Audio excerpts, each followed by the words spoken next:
The diner was the kind of place that tried hard to look cheerful, even at 2 in the morning. Neon lights buzzed in the window. A pie case sat half empty.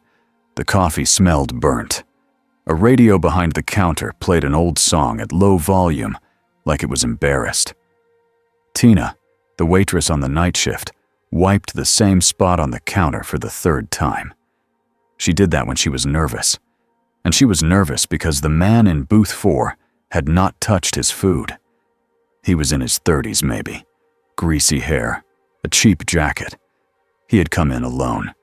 He stared at the mirror behind the counter like he was waiting for someone to appear in it. Then he stood up too fast. His chair scraped. He walked to the bathroom like his legs were angry at the floor. A minute later, Tina heard a woman gasp inside. Then a sharp thud. Then a low laugh that did not sound like a person laughing. Tina's hand froze on the rag. She moved toward the bathroom door. "Sir," she called. "You okay in there?" The laugh stopped. A second of silence. Then something hit the inside of the door so hard the frame shook. Tina jumped back.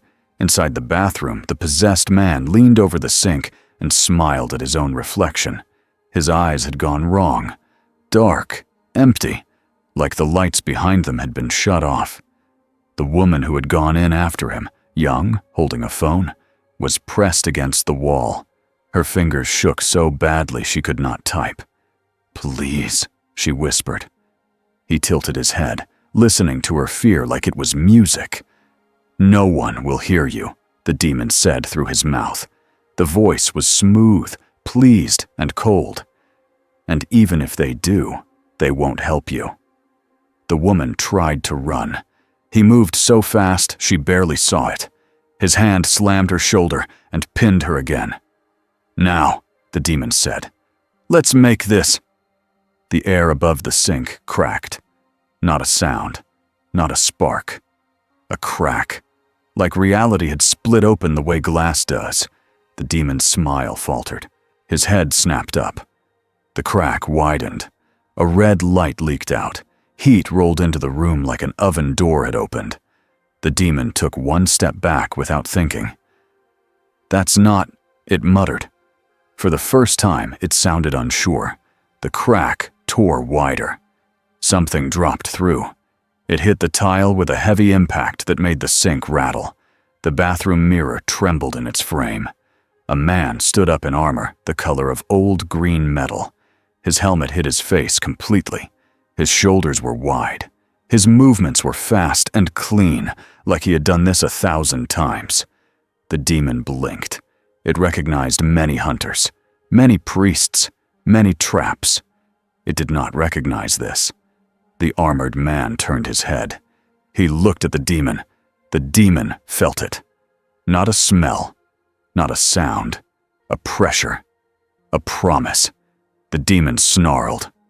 "What are you?" The armored man did not answer. He raised a weapon that looked too heavy for a normal person to lift with one hand. The barrel was thick. The metal was scarred. It was not a hunter's shotgun.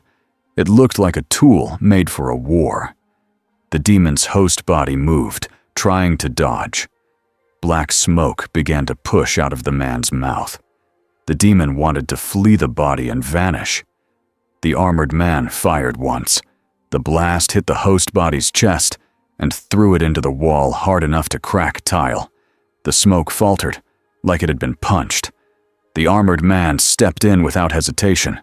He grabbed the host body by the throat and slammed it down. The demon hissed, trying to spill out anyway. The armored man pulled something from his belt. A small device, cold metal. It clicked into place on the host body's chest like a clamp. The smoke snapped back in as if the air itself had grabbed it. The demon's eyes went wide inside the human face. "What? No, no, no!" The armored man finished it quickly. When it was over, the bathroom was still. The crack in the air above the sink shrank, like it was being pulled shut from the other side. It left a faint red smear of light, then nothing. The young woman slid down the wall, shaking. She stared at the armored man like he was a monster that had eaten another monster. He did not look at her again. He turned, scanned the room, and moved toward the door. Tina backed away as the bathroom door opened. The armored man walked out, boots heavy on the tile. People in the diner saw him and froze. Someone screamed. A man dropped his fork. A teenager pulled out a phone with trembling hands. The armored man did not chase them. He did not threaten them. He did not even seem to notice them as people. He moved like a tracker, like he was following a trail only he could see. Outside, in the parking lot, an old black Chevy Impala rolled in fast and stopped hard. Sam Winchester got out first. He was tall, hair falling into his eyes, face tight with worry. He scanned the diner, saw the panicked faces at the windows, and felt his stomach drop. Dean Winchester slammed his door and strode up beside him. He looked like he always did when something felt wrong.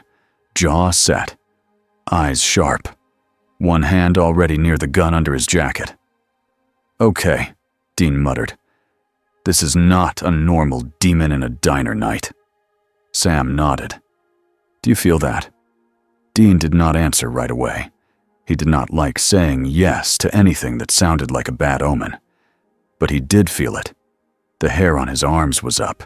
The air felt charged. They reached the diner entrance.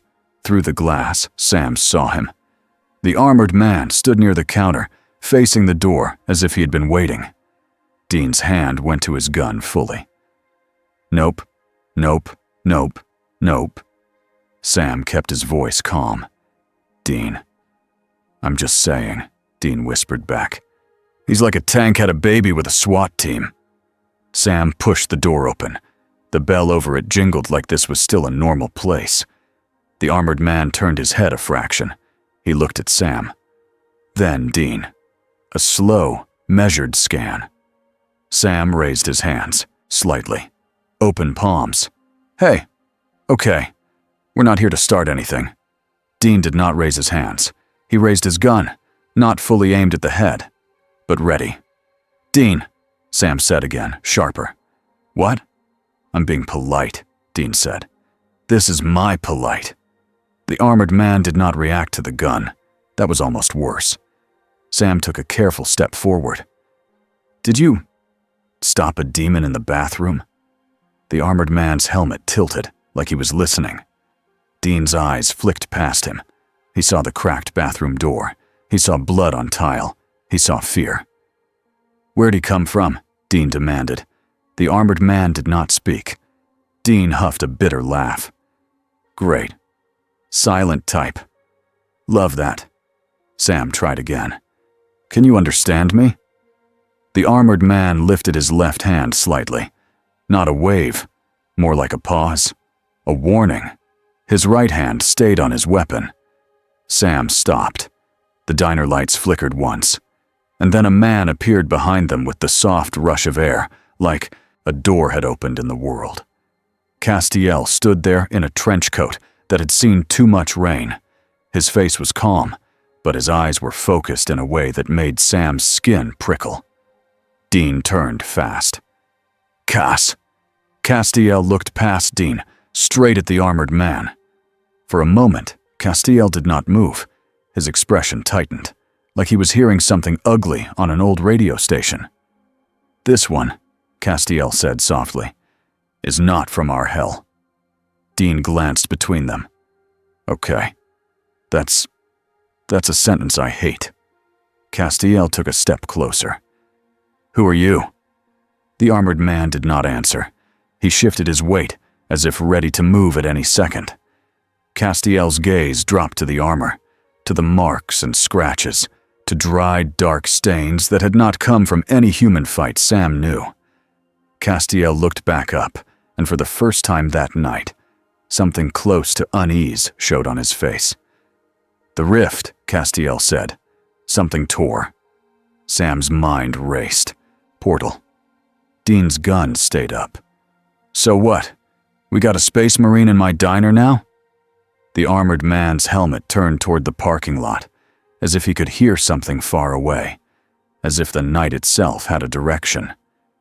Then he started walking out. Dean stepped in front of him. "Whoa, whoa, whoa! Where do you think you're going, RoboCop?" The armored man stopped. He stared at Dean's chest, at the leather jacket, at the shape of the gun in his hand. Dean swallowed, but he did not move. Sam held his breath. Then the armored man reached down and grabbed Dean's gun, fast enough that Dean barely felt it leave his hand. Dean's eyes went wide. "Hey!" The armored man looked at the gun like it was a toy. He turned it once, checked the weight, then handed it back. Gentle. Like he was not trying to insult Dean. Like he was judging tools. Dean took it back, stunned. The armored man walked past him and out into the night. Sam watched him go, heart pounding. "Dean, we can't let him just—" Dean stared after the armored man. "Sammy, I think if we try to stop him, we'll be the speed bump." Castiel's eyes stayed locked on the stranger. If he is here, something has opened. Sam looked up at the sky, at the normal stars that suddenly felt too small. And somewhere, far away, something answered back. Not with thunder, with hunger. Sam rode in the passenger seat, laptop open, eyes flicking between the screen and the road.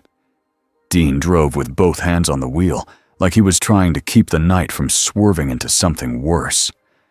The Impala's engine purred steady, and for a moment, that was the only normal thing left. Castiel sat in the back. He did not breathe. He did not blink much. He stared out the window as if he was watching a second world layered over this one. Ahead of them, on the dark highway shoulder, the armored man walked at a calm, relentless pace. Not jogging. Not rushing. Just moving. Never slowing.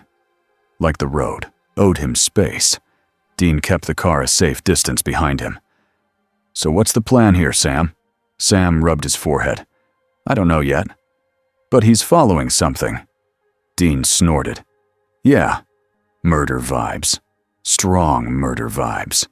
Castiel leaned forward slightly. "He is tracking residue."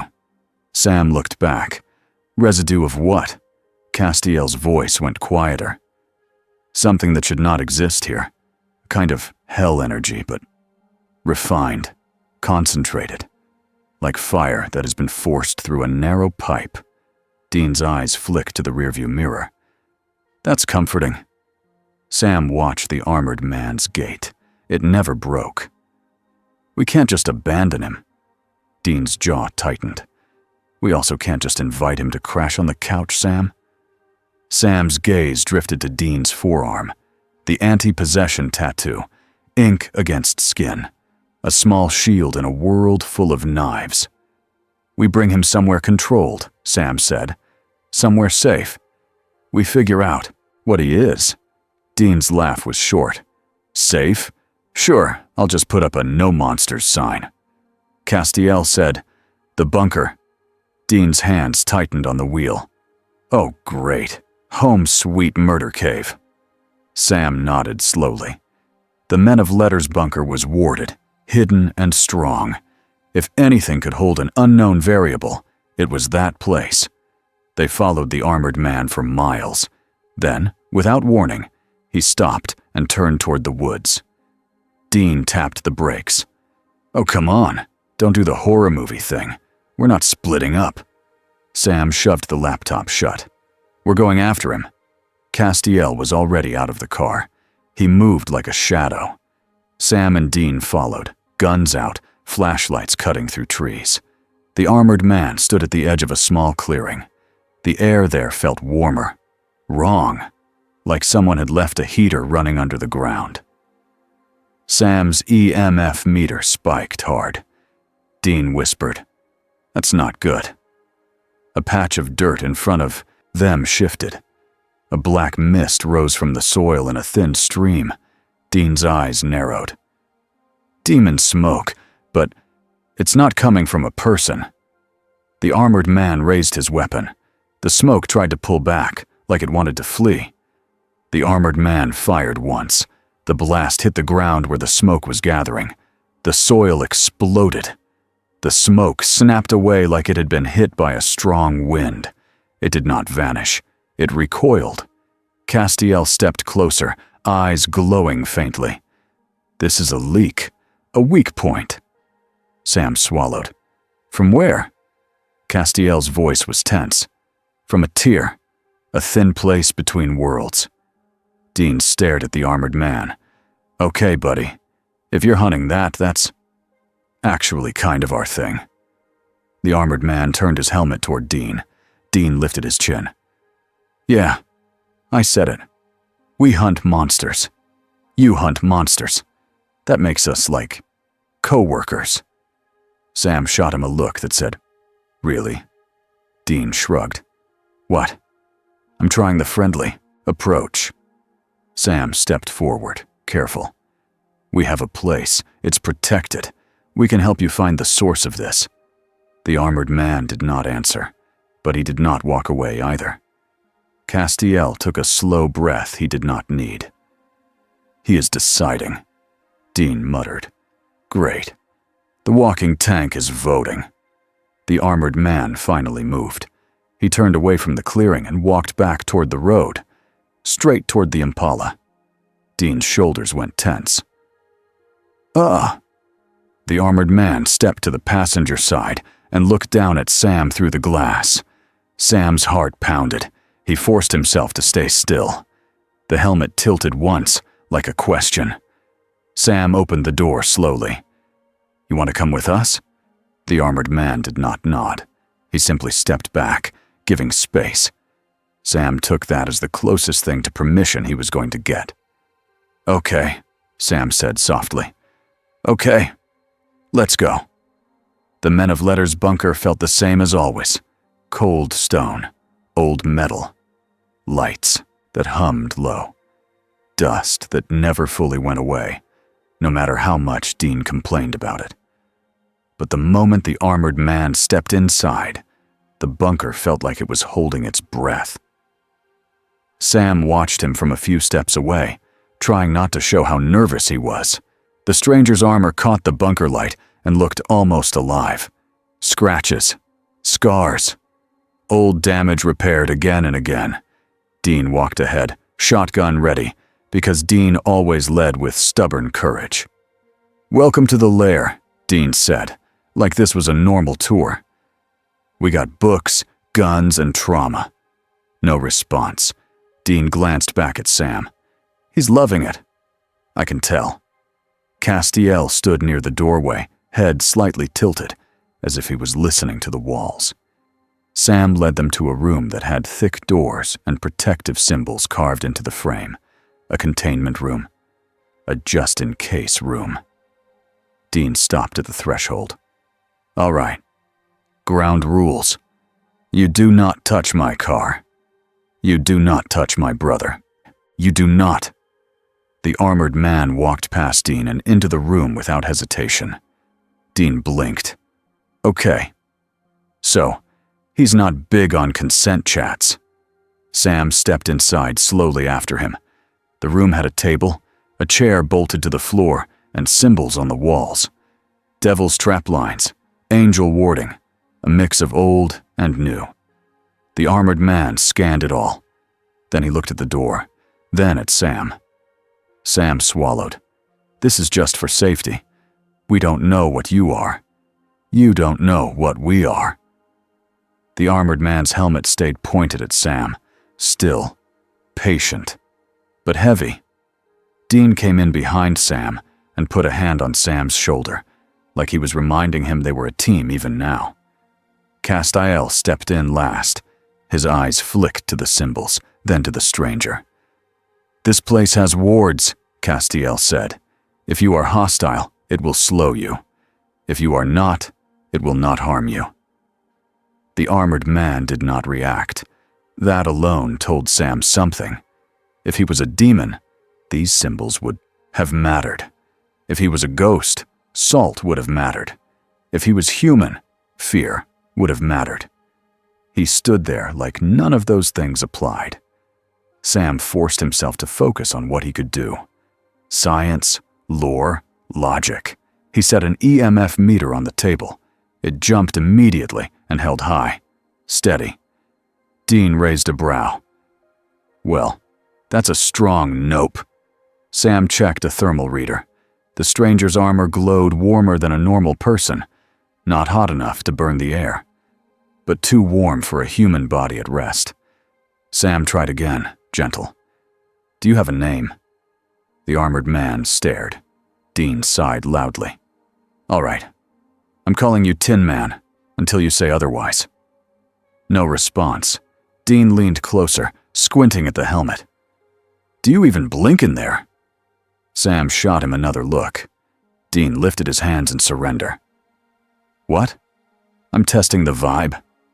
Castiel stepped forward and extended a hand, palm up, a calm gesture. The armored man's head turned to Castiel. Something in the posture changed.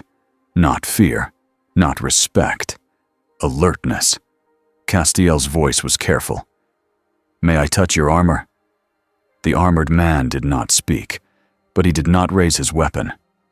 Castiel stepped closer and placed his fingertips lightly on the chest plate.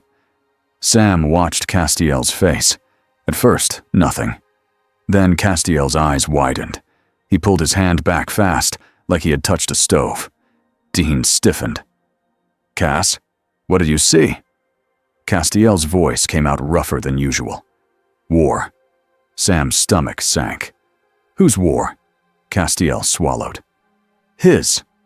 Castiel stared at the armored man with new caution, like he had just looked into a storm and realized it had a mind. I saw fire, Castiel said. I saw towers made of bone and metal. I saw a world that had been eaten, and still he kept moving. He is single purpose, Dean muttered. Yeah, I got that from the whole walking apocalypse vibe. Sam took a slow breath. He hunts demons, Castiel nodded once. Yes. Dean crossed his arms. Okay, cool. We got ourselves a demon-killing robot knight. Sam frowned. He's not a robot. Dean lifted a finger. He hasn't denied it. Sam ignored that and looked at the armor again. There are markings, symbols. He stepped closer and tilted his flashlight across the shoulder plate. There were scratches that formed patterns. Some looked like letters.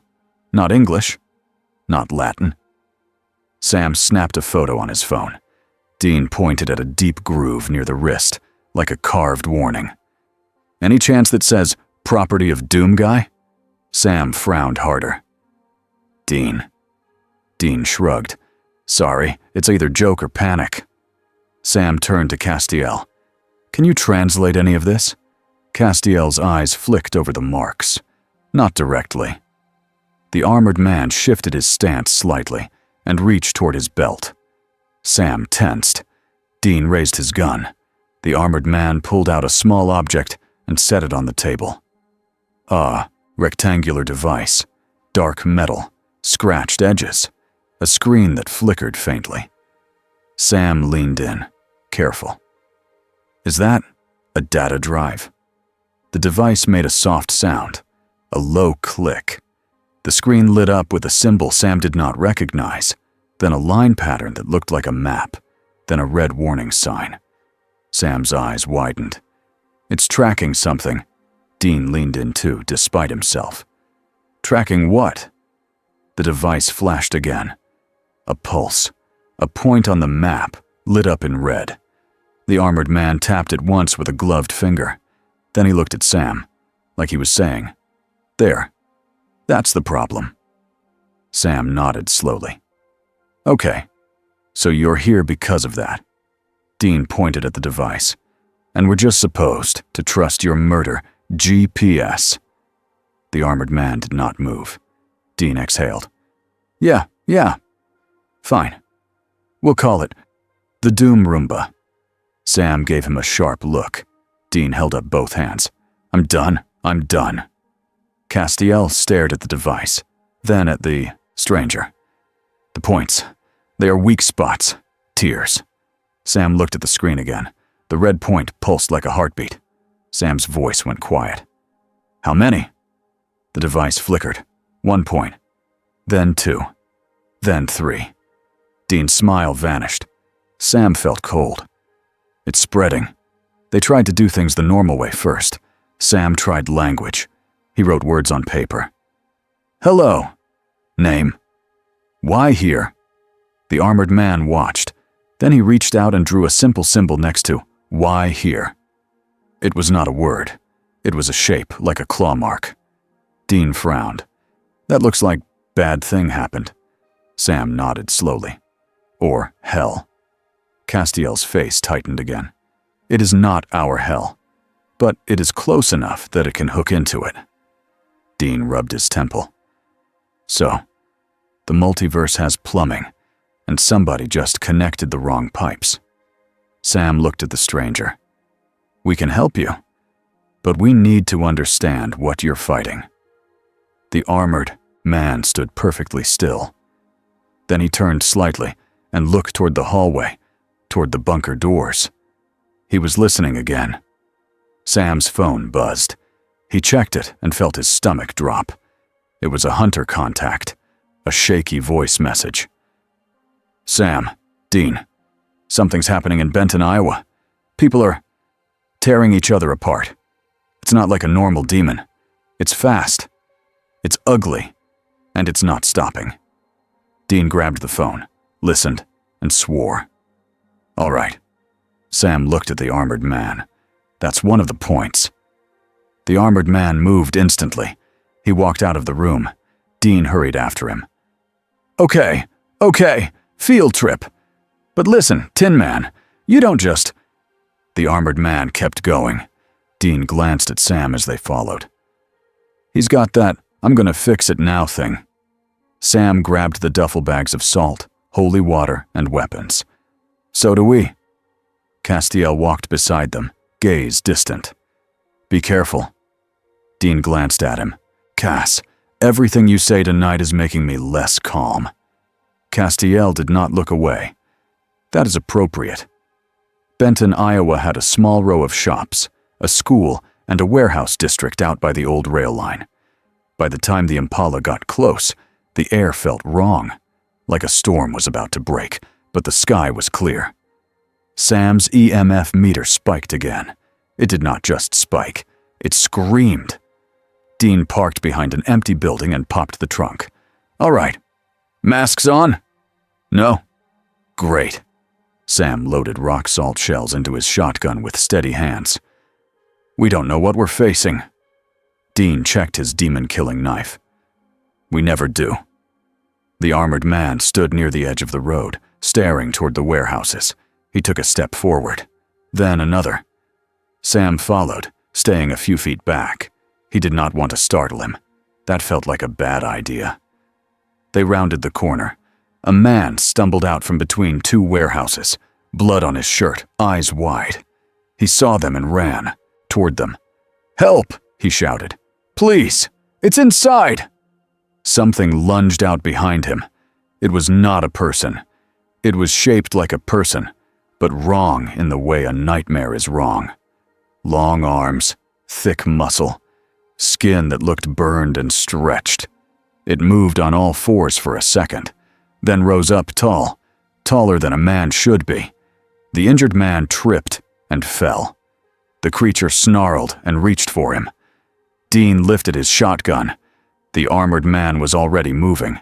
He crossed the distance in a blur, grabbed the creature by the shoulder, and slammed it into the warehouse wall so hard the metal buckled. Sam's mouth went dry. Dean forgot to breathe for a second. The creature swung a clawed arm. The armored man took the hit on his armor without stepping back. Then he drove a fist into the creature's chest with a force that sounded like a car crash. The creature staggered. The armored man raised his weapon and fired point blank. The creature dropped, not dead. It twitched, trying to crawl. The armored man stepped on it and ended it. Sam rushed to the injured man. Hey, look at me. You're okay. What happened? The man's eyes darted to the armored figure and back to Sam. What is that? Sam swallowed. A friend. Dean made a sound like he wanted to argue but did not. The man grabbed Sam's sleeve. There's more. They came out of the floor. Like a hole opened. Sam looked at the warehouse. The air near the ground shimmered faintly, like heat over asphalt, except it was not hot. It was cold. Castiel's head snapped up. The tear is here. Dean's voice was low. Of course it is. The armored man walked toward the shimmer. Sam stood and followed. Wait. We need to… The shimmer widened suddenly. A crack opened in midair, low to the ground, like a mouth. Red light bled out. A wave of creatures surged through. Fast ones. Small, snarling ones. Bigger ones behind them, heavier, armored with bone-like plates. Dean fired rock salt into the first wave.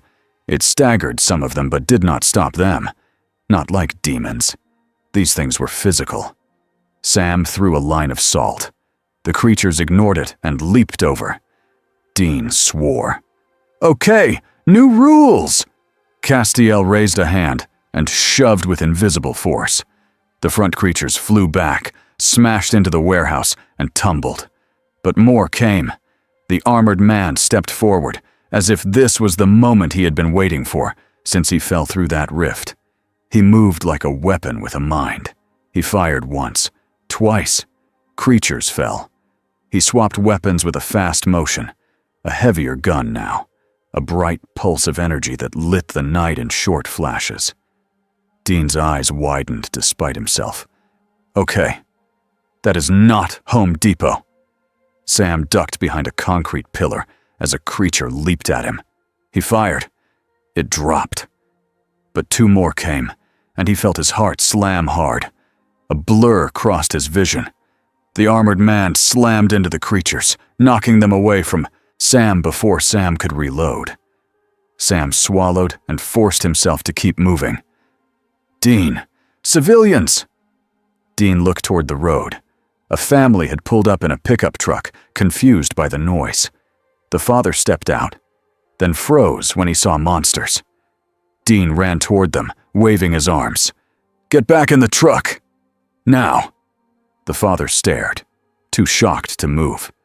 Castiel appeared beside the truck in a flash and slammed the door shut with telekinesis, then shoved the whole truck backward with a force that made the tires squeal. He did not hurt them, but he did not ask either. Sam heard Dean's laugh, sharp and shaky. Cass, little warning next time, Castiel said. They are alive. Dean blinked. Right. Okay. Good. The creatures kept coming. Sam's arms burned from firing and reloading. Dean's shoulders tightened with every shot. Castiel's face showed strain now. He was strong, but not endless, especially on Earth. The armored man did not slow. He fought like a storm. He leaped onto a crate, then down into the center of the swarm. He used his weapons, his fists, his boots. He never wasted a motion. Sam watched him for a second in the middle of chaos and felt something shift inside him. This stranger did not hunt for revenge the way humans did. He hunted like it was the only rule he lived by. Then the ground shook. A deeper sound rolled out from the rift, like something big was coming. The creatures that were still alive scrambled aside. A huge shape pushed through. It was taller than the warehouse door. Thick muscle, horns, a head like stone and bone. Dean stared. Oh, come on. Sam's mind flashed through every page of every lore book. He had never seen that thing. Castiel's wings flared in his true form for a split second. A warning. This is not from our world. The huge demon beast roared and charged. It was fast for its size. It crashed into the armored man like a truck hitting a wall. The armored man slid back several feet. Boots carving lines in the ground. For the first time, Sam saw him take a real step back. Then he dug in. He shoved forward. The two of them locked for a second, pushing. Sam stared. The armored man was holding it. Dean whispered, almost admiring. He's holding it! The beast swung a fist the size of a cinder block. The armored man ducked and drove a weapon up under the beast's jaw. A bright blade of red energy flared to life, thin, sharp, deadly. Sam's breath caught. A sword. Dean's eyes widened. Okay, that's a don't mess with him sword. The armored man slashed once. The beast howled and staggered. It swung again, wild, smashing a forklift into pieces. The armored man leaped onto the beast's arm, ran up its shoulder like gravity was optional, and drove the red blade down. The beast collapsed to its knees. The armored man ripped the blade free and landed hard, steady. The beast tried to rise. The armored man ended it. The warehouse district went quiet for one thin second. Sam's ears rang. Dean lowered his gun slowly. His chest rose and fell fast. Okay, he said. We just had a big boss moment. Castiel stared at the rift. His voice went tense. It is not closing. Sam looked. The crack in the air was still open. Smaller now, but stable, like it had been braced. Sam stepped closer and felt the cold bite of it. He saw something inside the red light. Lines, shapes, symbols, like a structure on the other side. Something is holding it, Sam said. The armored man walked toward the crack. Dean moved with him, blocking his path half a step. Hey, maybe we don't jump into the unknown hellmouth, okay? The armored man did not stop. He did not push Dean aside. He simply kept walking, like Dean was a fence that would move if needed. Dean backed up, muttering, "Unbelievable." Castiel looked up sharply. Wait. A figure stood on the other side of the rift. Not a beast, not a mindless monster. A tall shape in dark robes, face hidden behind a hard mask, etched with symbols that looked older than any church. A low hum surrounded it, like the air itself was under strain. Sam felt sick. Not from fear, from wrongness. Like two rule books had been stapled together, and now neither one made sense. The robed figure spoke, and its voice sounded like it came through metal. Slayer. Dean's head snapped toward Sam. Did it just call him? Sam swallowed. He did not answer. He watched the armored man. The armored man's posture changed. It was small, but Sam saw it. Recognition. Not of a friend. Of prey.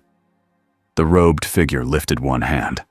Symbols flared on the ground around the crack, bright and sharp, drawn in the air as if someone had written them with fire.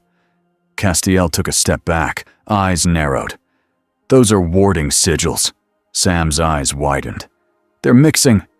The robed figure's sigils pulsed. The rift steadied, like it had been nailed to the world. The armored man raised his weapon and fired into the rift. The blast struck an invisible barrier and splashed light like water hitting glass. The robed figure did not flinch. Dean's face twisted in frustration. Oh, that's great. Magic shield. Love magic shields. Castiel raised his hand and pushed, trying to force the rift closed. The robed figure pressed its palm down. Castiel's push hit resistance. Castiel's jaw clenched.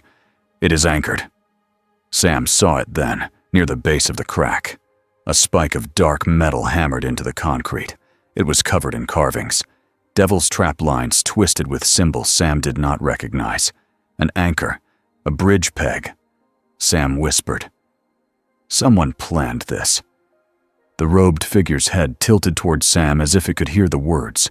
Then, slowly, it raised its other hand and pointed past them, toward the town, toward roads and homes. A threat without words. Sam's stomach turned. The robed figure spoke again, calm. This world will feed. Dean lifted his gun and fired into the rift. The bullets hit the barrier and fell, useless. Dean's voice went hard. Not while I'm breathing. The armored man stepped closer, hands tight on his weapon. The robed figure's voice softened, almost mocking.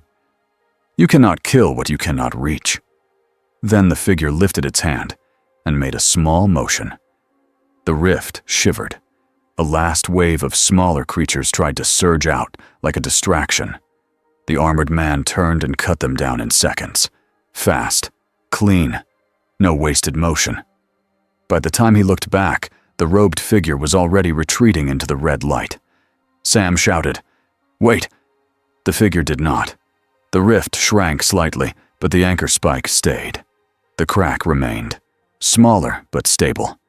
Castiel's shoulders dropped with a small, angry breath. It left an anchor behind.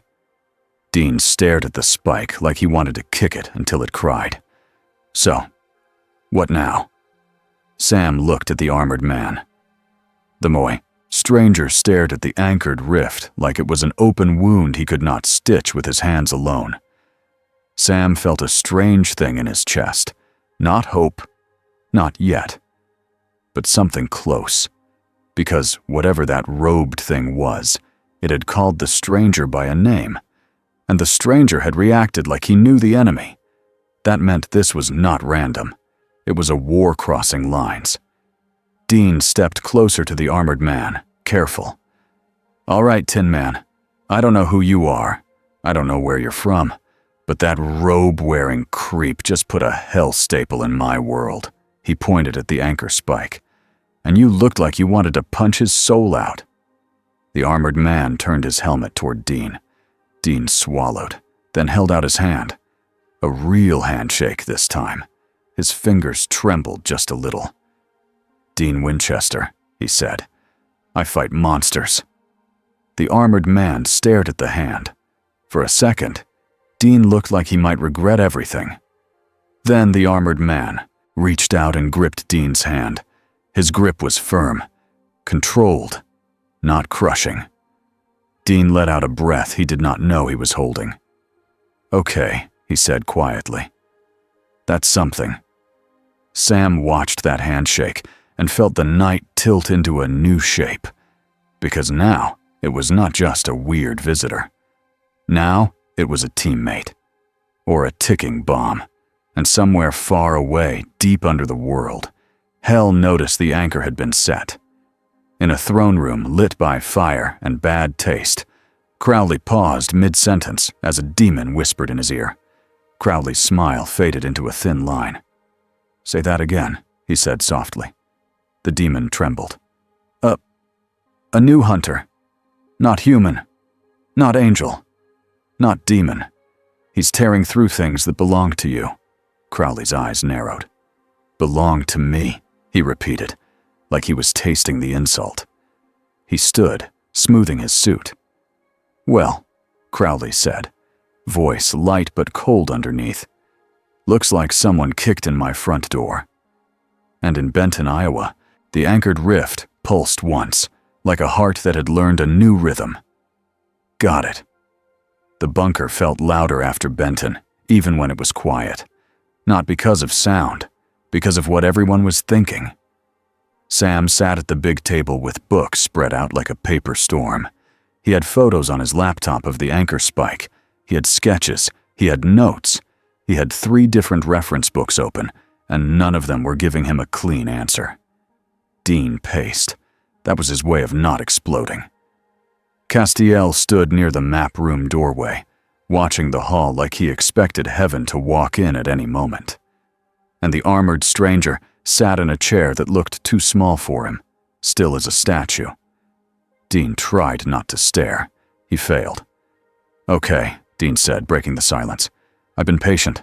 I have. But we need something here. A name, a sound, a thumbs up. Anything." The armored man did not move. Dean spread his arms. "Still nothing. Cool." Sam kept his voice calm. Dean pointed at Sam's laptop. "You're telling me the murder rift staple in my world is being held open by a spike that mixes demon stuff with, what, alien demon stuff? And this guy," he jabbed a finger toward the armored man, "shows up like a walking tank, kills everything, and then we're supposed to just, what? Let him live in the bunker and never ask questions?" Sam looked up, tired. "We are asking questions." Dean leaned in. "And?" Sam exhaled. And the answers are complicated. Dean made a face. I hate complicated. Castiel said quietly. Angels have started watching. Dean froze. Already? Castiel nodded. I can feel them shifting in the distance. They are uneasy. Sam's stomach tightened. Because of the rifts? Castiel's eyes flicked to the armored man. Because of him. Because he does not fit. Dean rubbed his face. Yeah. Welcome to our lives. Sam turned back to the laptop. He zoomed in on the anchor spike. Carvings. The lines looked like they had been cut by something sharp and very sure. Some of the shapes matched devil's traps. Some matched Enochian. And some matched nothing Sam had ever seen. We need the spike, Sam said. We need to bring it here. Dean snorted. Sammy, we tried. It was hot, it was humming, and it was basically glued to reality. Sam nodded. So we find out what it's made of. We find out who placed it. Dean glanced at the armored man again. Or we ask Mr. Silent Murder over there. The armored man's helmet tilted a fraction, like Dean's words had bounced off a wall and come back with mild interest. Dean pointed. Ha! He reacted. That was a reaction. You saw it. Sam did not smile, but something in him softened. He understands more than he shows. Dean leaned down to eye level with the helmet. Hey, you. Can you write? Nod. Grunt. Nothing. Dean sighed and stepped away. Okay, that's fine. I'll just talk enough for both of us. Castiel moved closer to the table. The robed figure, the one in the rift. Sam's gaze sharpened. It called him Slayer. Dean's brows went up. Yeah, heard that. Thought it was like a job title, which, okay, fair. Castiel's voice stayed steady, but there was tension underneath. It spoke with certainty, like it knew him. Sam's fingers tightened around a pen. So this isn't random. That figure came here on purpose. It anchored a bridge on purpose. Dean's eyes turned hard. Meaning we have a planner, a builder, a nerd villain. Sam said, a strategist. Dean pointed at him. Nerd villain. The armored man stood up suddenly. All three of them tensed. He did not reach for a weapon. He walked to the map wall where Sam had pinned photos and marked locations. Benton was circled in red. There were other faint spikes on the EMF readings Sam had taken during the drive back. The armored man lifted his hand and tapped the map, near Benton. Then he dragged his finger along a line that angled south and east.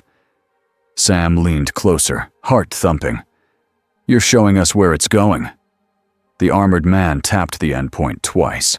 Dean squinted. What is that, like Kansas? Sam checked the map label. It's near Stull. Dean's eyes widened slightly.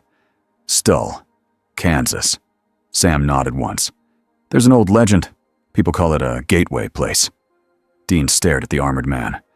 Okay, I take it back. He's not just a tank. He's a tank with a plan. Sam swallowed. Or a tracker. Castiel watched the armored man's hand with quiet focus. He senses the weak places before they open fully. Dean muttered, Fantastic. He's a demon-seeking missile. Sam's phone buzzed. He glanced down and felt his chest tighten. Hunters were texting. Not just one. Several. Reports. Creatures. Rifts. People hurt. And one message that made Sam's blood go cold. Crowley wants to talk. Dean saw Sam's face. Oh, come on. Sam showed him the phone. Dean's mouth twisted. Of course the King of Hell wants to talk. He probably thinks this is a business meeting. Castiel's jaw tightened. Crowley will not ignore this. Sam looked at the armored man. And neither will heaven. Dean pointed his thumb at himself. And neither will Team Free Will, thank you very much. The bunker phone rang, loud and old-fashioned. Dean stared at it like it had insulted his mother. We don't even have this thing hooked up. Sam's eyes narrowed. We do. For emergencies. Dean reached for it anyway and picked up. Hello? A smooth, amused voice slid through the line like it owned the place. Hello, boys. Dean's face hardened. Crowley. Now, Crowley said. No need to sound like I've tracked mud into your carpet. I'm calling to be helpful. Dean's voice turned sharp. You're calling because something is killing things in your territory. There was a pause.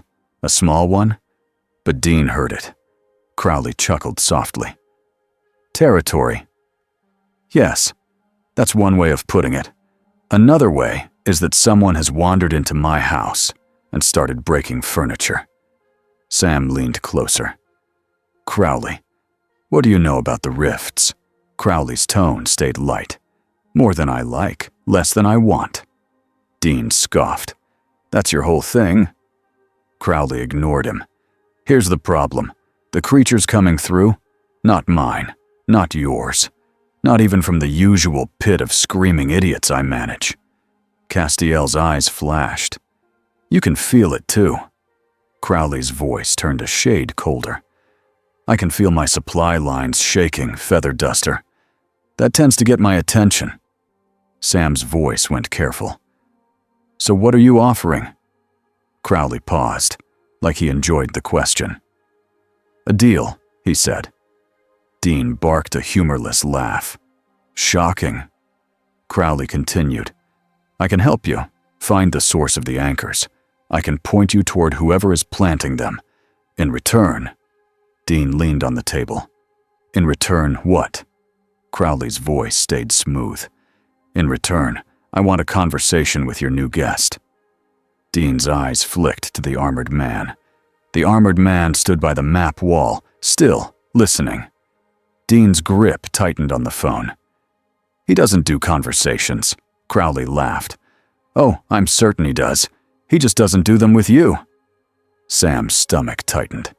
Crowley, he's not a demon. Crowley's voice sharpened. Just a little. I never said he was. I said he's a problem. And I like problems that can be turned into solutions. Dean's voice went flat. No. Crowley sighed, fake and dramatic. Dean, my sweet boy, you'll come around. You always do when you're desperate. Dean's eyes narrowed. We're not desperate. Crowley's voice lowered. Not yet. The line clicked dead. Dean stared at the receiver for a beat, then slammed it down. Sam let out a slow breath. He knows. Dean rubbed his face. He always knows. Castiel's gaze stayed distant. He will move pieces. He will send hunters. He will send demons. He will test. Dean pointed at the armored man. And our silent friend here will rip them apart. Sam glanced at the map again. If he doesn't get trapped first. The armored man turned from the map and walked toward the door. Dean's head snapped up. Where do you think you're going? The armored man paused. Dean stepped closer. You can't just walk out. We need a plan. The armored man reached down and set his tracking device on the table. It flickered. A red point pulsed on the screen.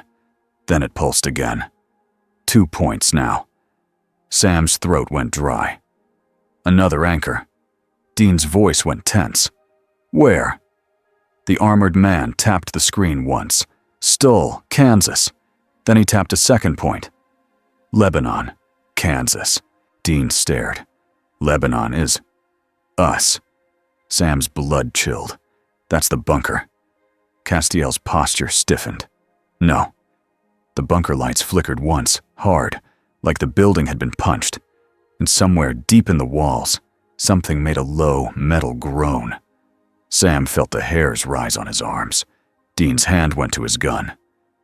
Tell me that wasn't what I think it was. The armored man moved first.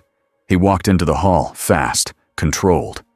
Sam and Dean followed, sprinting now, boots slamming on stone. They reached the library. The air was cold there. Too cold. Books trembled on shelves, not from wind, but from pressure. A crack in the air had opened above the center table, thin and bright and wrong. Red light leaked out like blood. Dean swore. "Are you kidding me?"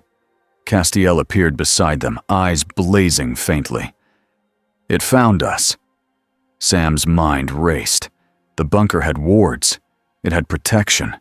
It had been safe from so much. So whoever did this either found a way around those wards, or used something that belonged inside them. The armored man stared at the crack, then at the floor beneath it. There, carved into the stone like a brand, was a new symbol. It was not men of letters. It was not devil's trap. It was something else. Something that looked like a claw mark made into a circle.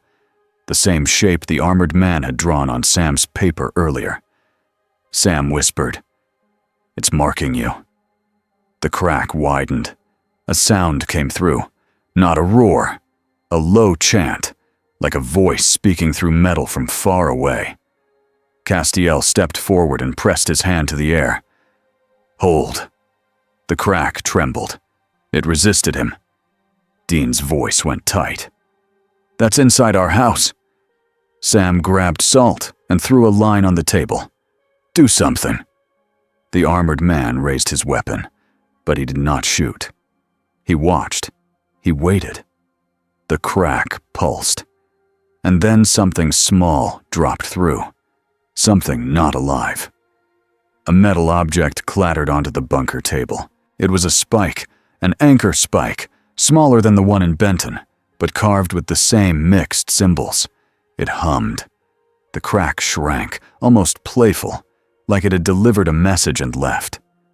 The bunker light steadied. Silence fell. Dean stepped closer, staring at the spike like it might bite him. "Okay, that's new. That's a new kind of rude." Sam's hands shook as he reached for it with gloves. He felt heat through the thick leather. Not burning heat. Deep heat, like a furnace under stone. Castiel's face was hard. "They brought the anchor to us." Dean's eyes narrowed. "A gift basket from hell." Sam looked at the armored man. "Or a threat." The armored man stood very still. Then he reached out and put one armored hand on the table near the spike, not touching it, just close, like he was measuring something. Then he pulled his hand back and looked at Sam. Sam understood, even without words. "This is how they find me." Dean's voice was quiet now. "All right, so the bad guy knows you're here, and now he knows where we live." Castiel's gaze lifted to the ceiling, as if he could see heaven above stone. And heaven will not stay silent after this. Sam swallowed hard. This was no longer a hunt in a diner. This was a war stepping into their home. Crowley stood in a room that used to belong to a king. Now it belonged to Crowley, which meant it had nicer chairs and worse morals. A demon waited near the door, eyes down, terrified. Crowley stared into a glass of something dark and expensive and looked annoyed, which in hell was a mood that could get you killed. "Let me get this straight," Crowley said softly. "Some masked priest with a hobby for wall art is stapling worlds together, and the result is that my demons are dying like flies." The demon swallowed. "Yes, sire." Crowley's eyes narrowed. "And this Slayer is cutting through them." "Yes, sire." Crowley set the glass down very carefully. "Do you know what I hate?" Crowley asked. The demon shook its head fast. "No, sire." Crowley smiled without humor. "I hate unpredictable violence. Demons are supposed to be predictable. Humans are supposed to be predictable. Even angels are predictable, in a boring, annoying way." He leaned forward slightly. "But this thing," he whispered. "This thing kills without bargaining, without fear, without ego." Crowley's eyes gleamed. "That's not a hunter. That's a problem." The demon dared to ask, "Should we attack him, sire?" Crowley laughed once. "Attack him? Of course not. I'm not stupid. Crowley stood and straightened his suit. We don't attack the storm, he said. We build a roof, or we point it at someone else. His smile sharpened. Find me what he is, Crowley ordered. Find me where he came from. Find me the name that makes him flinch. The demon bowed. Yes, sire. Crowley's gaze drifted to a wall where old devil's traps were, carved into stone like art. And find me, Crowley murmured, who's bold enough to build anchors in my hell. Because if someone was building a bridge through Crowley's territory without permission, Crowley would make sure the builder paid rent. In blood. Rowena McLeod stepped into the bunker like she owned it. Dean hated that she did it so naturally. Her heels clicked on stone. Her red hair was perfect. Her coat looked expensive. Her eyes looked like they had seen too much and learned to laugh anyway. She took one look at the books, the photos, the spike sealed in a warded box on the table, and she smiled slowly. Oh, she purred. You've been busy. Dean crossed his arms. We didn't invite you. Rowena's smile widened. And yet, here I am. Funny how that works. Sam tried to keep it professional. Rowena, we need help. This anchor is mixing symbols we don't recognize. Rowena leaned over the box, careful but curious. Aren't you just full of problems? She looked up at Sam. And why do I feel like you've got a new one sitting very quietly somewhere nearby? The armored man stood at the far end of the room, watching her like she was a possible threat. Rowena's eyes flicked to him. Her smile thinned, and for the first time, Dean saw real caution on her face. What? Rowena said softly. Is that? Dean opened his mouth. Sam answered first. We don't know. Not yet. Rowena took a slow breath, like she was deciding how much honesty to give. I've been around monsters, boys. That's not just a monster. That's a force. Dean muttered. Yeah, join the club. Rowena tapped the warded box. If you want my help, I need a closer look. Dean snapped. No. Rowena rolled her eyes. Oh, for Dean. I'm not stealing it. If I wanted to steal it, it would already be gone. Sam looked at Dean. She's right. Dean hated that, but he nodded once anyway. Sam opened the warded box, slowly. Heat breathed out. Rowena leaned closer, murmuring to herself. She traced the air over the spike without touching it, fingers moving like she was reading invisible ink. Devil's trapline, she said. Enochian twist. And then, her brows drew together. That part is not from your books. Castiel stood near her shoulder. It is not from our world. Rowena's eyes gleamed. Oh, I noticed. She tilted her head, listening to the hum. This spike is a key. It's holding a door open. Sam's voice went tight. Can you break it? Rowena's smile faded. Not without knowing what happens when it breaks. Dean's voice sharpened. What happens? Rowena straightened. Maybe it closes the rift. Lovely. Maybe it snaps the rift wider. Less lovely. Maybe it burns a hole through reality like a candle through paper. Sam's stomach sank. So we need to understand it first. Rowena nodded. Aye. The armored man shifted slightly. Whoom looked at the spike, then at Rowena, then at Sam. Rowena noticed. He doesn't like waiting. Dean barked a short laugh. You have no idea. Rowena studied the armored man again. Does he speak? Dean threw up his hands. Not to us. Rowena's eyes sharpened as if she had an idea. She took a slow step toward the armored man, keeping her hands visible. Hello, she said lightly. I'm Rowena. I'm a witch. I'm very helpful when I'm not being shot at. The armored man did not move. Rowena smiled anyway. I'm going to ask you a simple question, love. She pointed toward the spike. Do you know who made that? The armored man's helmet tilted, just a fraction. Rowena's smile turned sly. A reaction?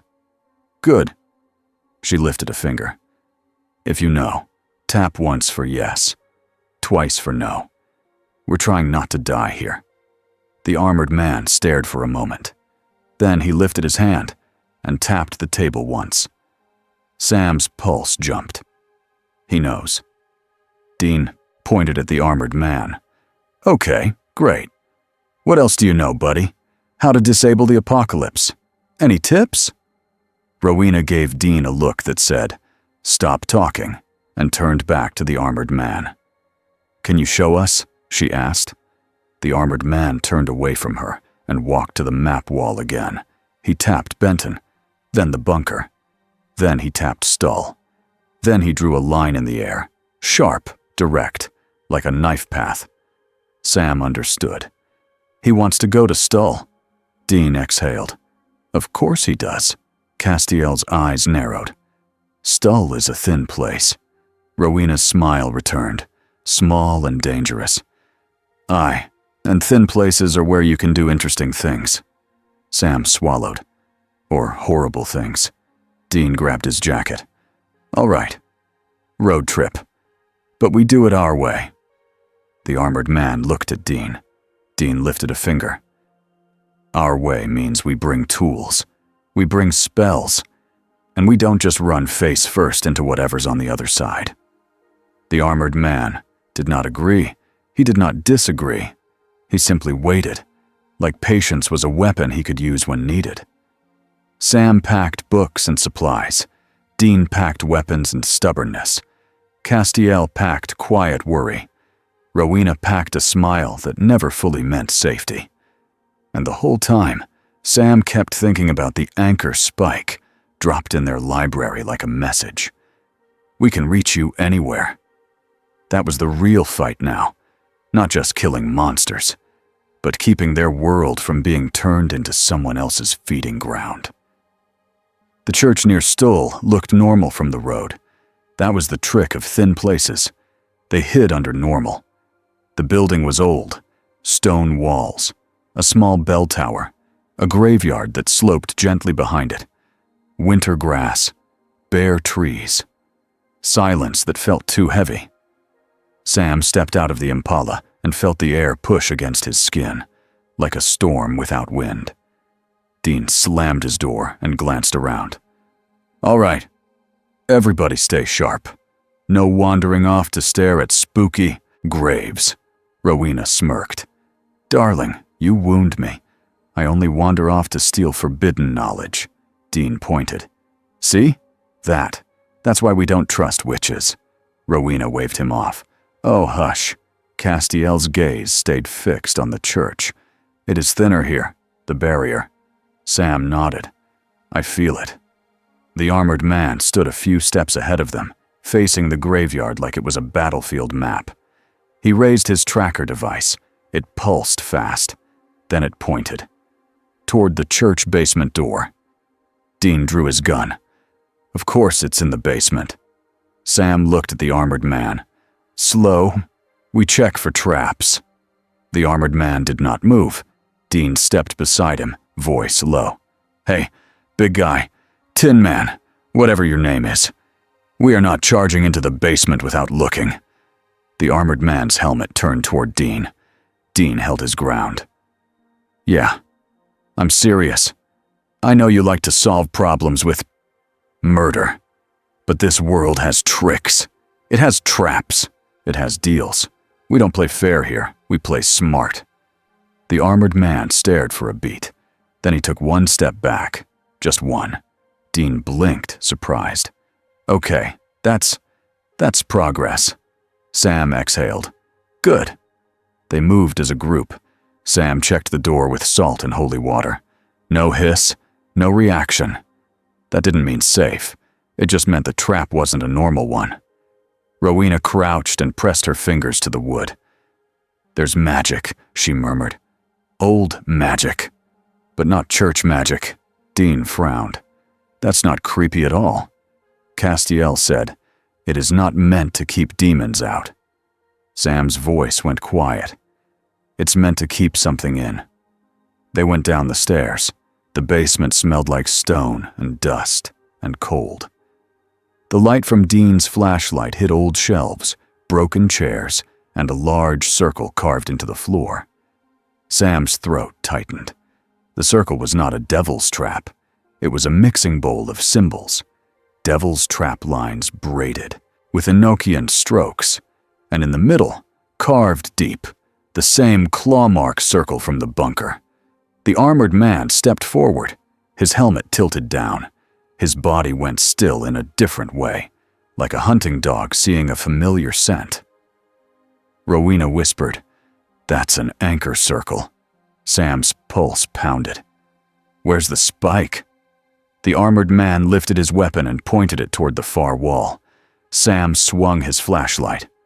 There, set into stone like a nail, was a larger anchor core, thicker than the bunker gift spike, smaller than Benton's. It hummed with deep heat. The stone around it was blackened. Dean's voice went tight. "Okay, that's the tooth in the world." Castiel stepped closer and stopped short, eyes narrowing. "I feel grace." Sam's head snapped up. "Angel grace?" Castiel nodded slowly. "A fragment. It is trapped in the carving." Rowena's smile vanished. "Oh, that's nasty." Dean stared at the anchor core. "So they're stealing angel juice now." Castiel's jaw clenched. "They are using it to bypass wards." Sam's stomach sank. "That's how they opened a crack in the bunker."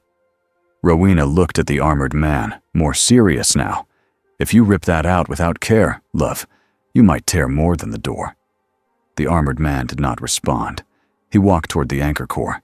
Dean moved fast, stepping in front of him. "Whoa, no, not yet." The armored man stopped.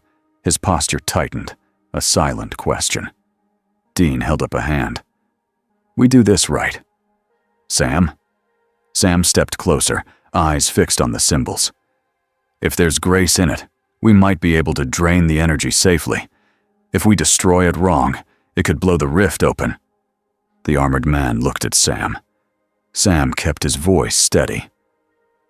"We are trying to help you finish this." Rowena nodded once. "I can pull the grace out, but it will fight. It's trapped and angry."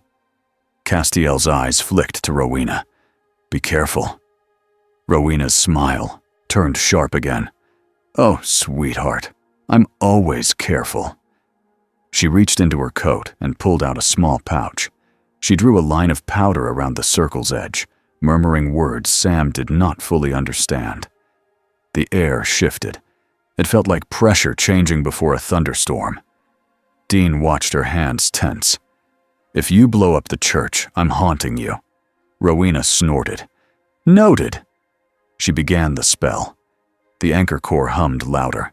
The carved circle on the floor lit faintly, like embers under ash. Sam's EMF meter went wild. Castiel stepped closer, hand out, ready to catch something unseen. The armored man raised his weapon and scanned the room. Sam's skin prickled. "Something's coming," Dean whispered. "When is something not coming?" The air in the corner of the basement rippled. A figure appeared, not through a rift, but like it had been hiding in a fold of space. An angel. White suit, calm face, cold eyes. Then another. Then 3 more. They stood, in a line.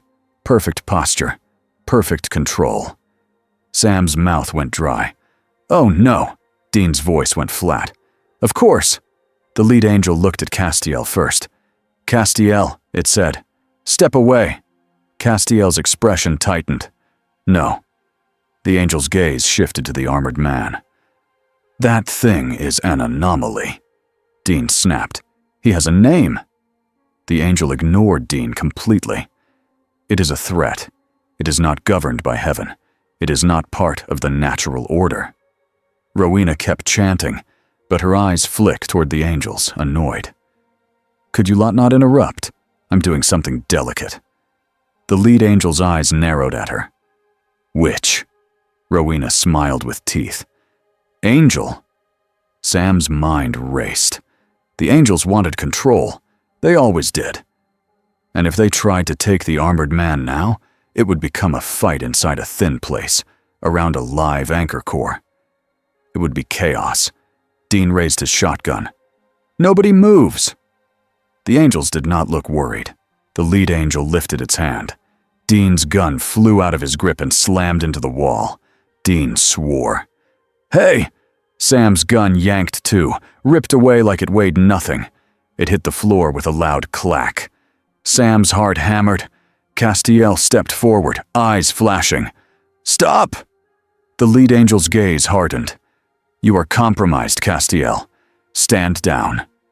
Castiel's shoulders squared. I will not let you cage him. The Angels took one step forward together. The armored man moved. He crossed the space fast, not attacking yet, just positioning himself between the Angels and the circle, protecting the ritual, protecting the team. Dean stared, shocked despite himself. Okay, he's on our side. The lead angel looked at the armored man with cool disgust. Move! The armored man did not. The angel raised its hand again. The armored man's armor sparked faintly, like invisible pressure pressed against it. But he did not bend. He dug his boots into stone. He pushed forward. The angel's eyes widened slightly for the first time. Castiel reacted. He stepped beside the armored man and shoved with angelic force. The lead angel stumbled half a step. The basement air shook. Rowena's chant sharpened. Almost there! The anchor core screamed, not with sound, with vibration. A red crack opened in the air above the carved circle, thin but growing. Sam's stomach dropped. It's opening! Dean lunged to grab his gun again, but it slid away from his fingers like the floor had become slick. The Angels turned toward the crack, calculating. The lead angel's voice stayed calm. Containment has failed. We will remove the variable. It reached toward the armored man. The armored man finally attacked. He moved like a hammer dropped from a height. He slammed into the lead angel and drove it back into the wall. The stone cracked. Sam's eyes widened. Angels did not get thrown around by humans. Not like that. The other angels surged. Forward, hands glowing. Castiel flew into them, a bright force, trying to keep them off the armored man and off Rowena. Dean shouted, Rowena, hurry! Rowena's eyes flashed. I'm trying! The crack widened another inch. Red light spilled down onto the carved circle. Something shifted on the other side. A shape. A mask. The robed rift architect stood beyond the barrier, watching like this was entertainment. Even through the crack, Sam felt its attention slide over them. Then the architect lifted one hand and pointed at Rowena. A thin, sharp line of red energy flicked through the crack like a whip. Castiel turned in time and took the hit. He grunted, stumbling. Dean's face twisted. Cass! Castiel's jaw clenched. I'm fine. He wasn't fine. Sam could see it. The hit wasn't meant to kill. It was meant to weaken, to distract, to open space. The lead angel, pinned against the wall by the armored man's grip, smiled faintly. It spoke a single word in Enochian. Sam felt the air clamp down, like invisible chains tried to wrap around the armored man. The armored man's body locked for a second under the pressure. Dean's eyes widened. They're binding him! The armored man strained, armor creaking. He did not panic. He did not flail. He simply pushed against the invisible force with raw will and strength. Rowena shouted the last line of her spell. A burst of pale light flared from the anchor core. Something like a glowing thread snapped free. Angel grace ripped out of the trap. Castiel caught it with his hand, face tight with pain. The anchor core's hum changed. It dropped, like a machine losing power. The crack in the air shivered. Sam shouted, Now! Destroy it! The armored man shook off the binding enough to move. He released the angel and turned to the anchor core. He brought his red energy blade to life in a snap. One clean slash. The anchor core split. The carved circle on the floor flared bright. And then went dark. The crack above it shrank fast, like a mouth being forced shut. The Rift Architect's masked face vanished behind closing light, but not before Sam saw it tilt slightly, like it was amused. The crack snapped closed. Silence slammed into the room. The angels froze for half a breath, recalculating. Castiel stood between them and the others, wings flickering in and out like a warning. Rowena panted, one hand braced on her knee. Well, that was thrilling. Dean finally got his gun back and aimed it at the angels, shaking with anger. "Get out!" The lead angel stared at Dean like he was dirt. Then it looked at Castiel. "This is not over," it said. Castiel's voice was low. "I know." The angels vanished in a flash. Dean lowered his gun slowly, breathing hard. So heaven wants him caged, hell wants him hired, and Maskface wants to turn our world into a snack bar. Rowena straightened her coat. "Aye, busy week." Sam stared at the broken anchor core, then at Castiel's hand, where the fragment of grace glowed faintly. "They used grace to get into the bunker," Sam whispered. "They'll try again."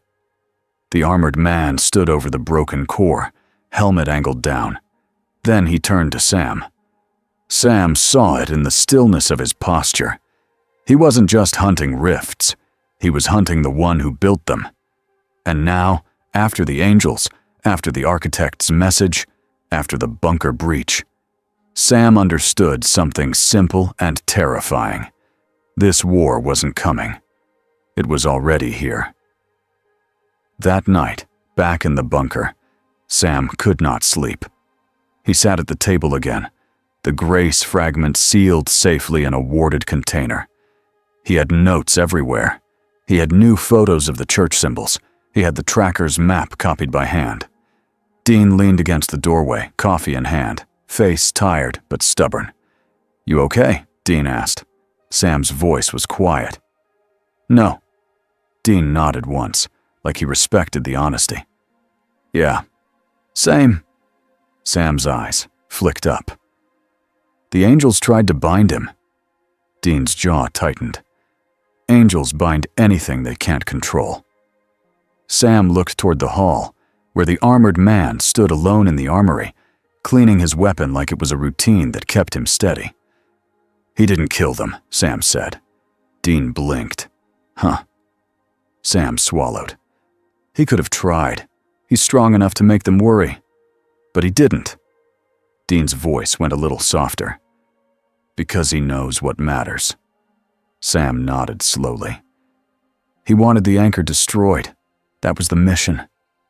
Dean took a sip of coffee, then grimaced because the coffee was awful. "So what's next?" Sam stared at the map. He tapped Stull, where they had destroyed the anchor. Then he tapped Benton. Then he tapped the bunker. 3 points, a triangle, a pattern.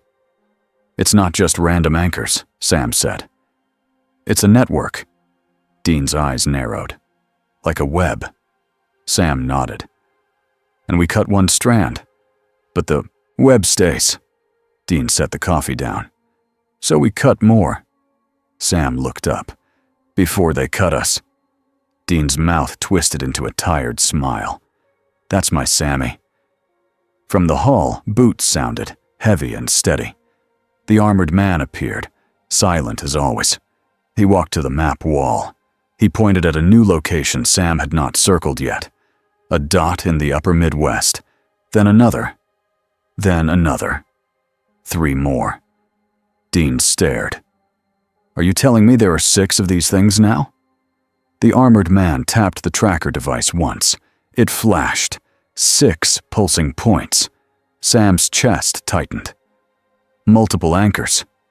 Dean exhaled hard. Maskface is not messing around.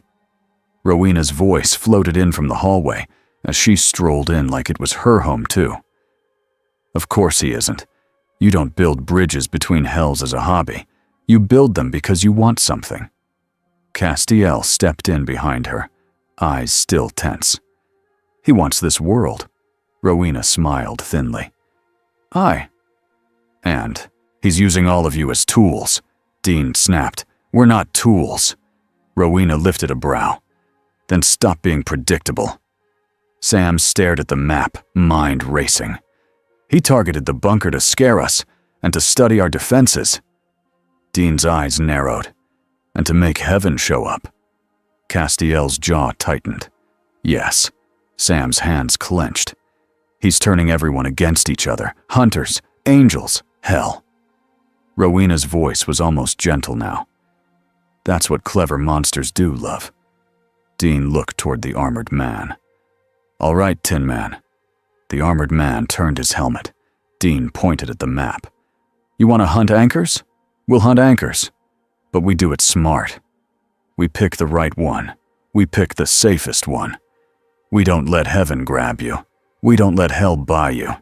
And we don't let Mask Face use our family as bait. The armored man stared. Then he lifted his hand and tapped the map where the bunker was. Once, then he tapped it again. Twice, then he tapped one of the far points and held his finger there. Sam understood the message. If they can reach the bunker, nowhere is safe. We end the network. Dean swallowed. Okay, he said quietly. Yeah, I get it. Castiel watched the armored man with something like respect mixed with worry. He will not stop. Sam's voice was low. Neither will we. And deep in the thin places between worlds, the Rift Architect adjusted its plans. It had tested brute force in Benton. It had tested fear in the bunker. It had tested control with angels in Stull. Now it understood the shape of the problem. The Slayer would not bargain. The Winchesters would not run. So the next move would not be bigger. It would be closer. It would be personal. And as the bunker lights hummed softly over the map covered in red circles, Sam felt the weight of the new truth settle in. This was not a hunt anymore. This was a war with a builder. And the builder was learning. 2 weeks passed, and the bunker started to feel like a war room that never slept. Dean woke up to the same 3 things every morning. Stale coffee, Sam's books spread everywhere, and the sound of heavy boots moving in the armory. The armored stranger, still silent, had turned the bunker armory into his routine place. He cleaned weapons. He checked gear. He stood still for long minutes, like he was listening to the world breathe. Dean tried not to take it personally, that the guy treated the bunker like a base, but it was hard not to. Dean leaned in the doorway with a mug in his hand and watched the stranger slot a magazine into a weapon that looked like it belonged in a war, not Kansas. Morning, Dean said. You sleep? You blink? You do anything normal? No answer. The helmet tilted just a little, like it hurt him. Dean took that as a win. He tried again, like he always did. Okay, we're gonna work on this. I'm Dean. My brother is Sam. That's Cass. That's Rowena when she's not annoying. Us. And you. Dean looked at the armor, the marks, the scars, the calm way the stranger moved. You need a name, Dean said. Because I cannot keep calling you Tin Man. It makes me sound like I'm in a kid's book. The stranger slid a blade into place. A red edge flashed for a second, then went quiet again. Dean sighed. Yeah, I get it. You're busy. He turned to leave, then stopped and tried one last thing, because he couldn't help himself. Dean held up a cassette tape. Old school. Plastic case. A label written in black marker. Road music. You like music? Dean asked. The helmet turned slowly. Dean's heart did a weird little jump. Oh, come on, don't tease me. Is that a yes? The stranger reached out and took the cassette. Dean's eyebrows shot up. Holy. Sam. Sam's voice echoed from the hall. What? Dean called back. He took the tape. Sam appeared with a book in his hand and a pen behind his ear, eyes tired, but sharp. He took one look at Dean's face and the cassette now in the stranger's hand. Sam blinked. He took it. Dean pointed like a proud parent. He's learning. The stranger did not react to their excitement. He simply turned the cassette over once, studying it like it was a tool, then set it down carefully on the workbench. Dean's smile faded into something softer. Maybe the guy wasn't a robot. Maybe he just didn't have room in his life for anything that wasn't the mission. Sam's phone buzzed again. It had been buzzing a lot.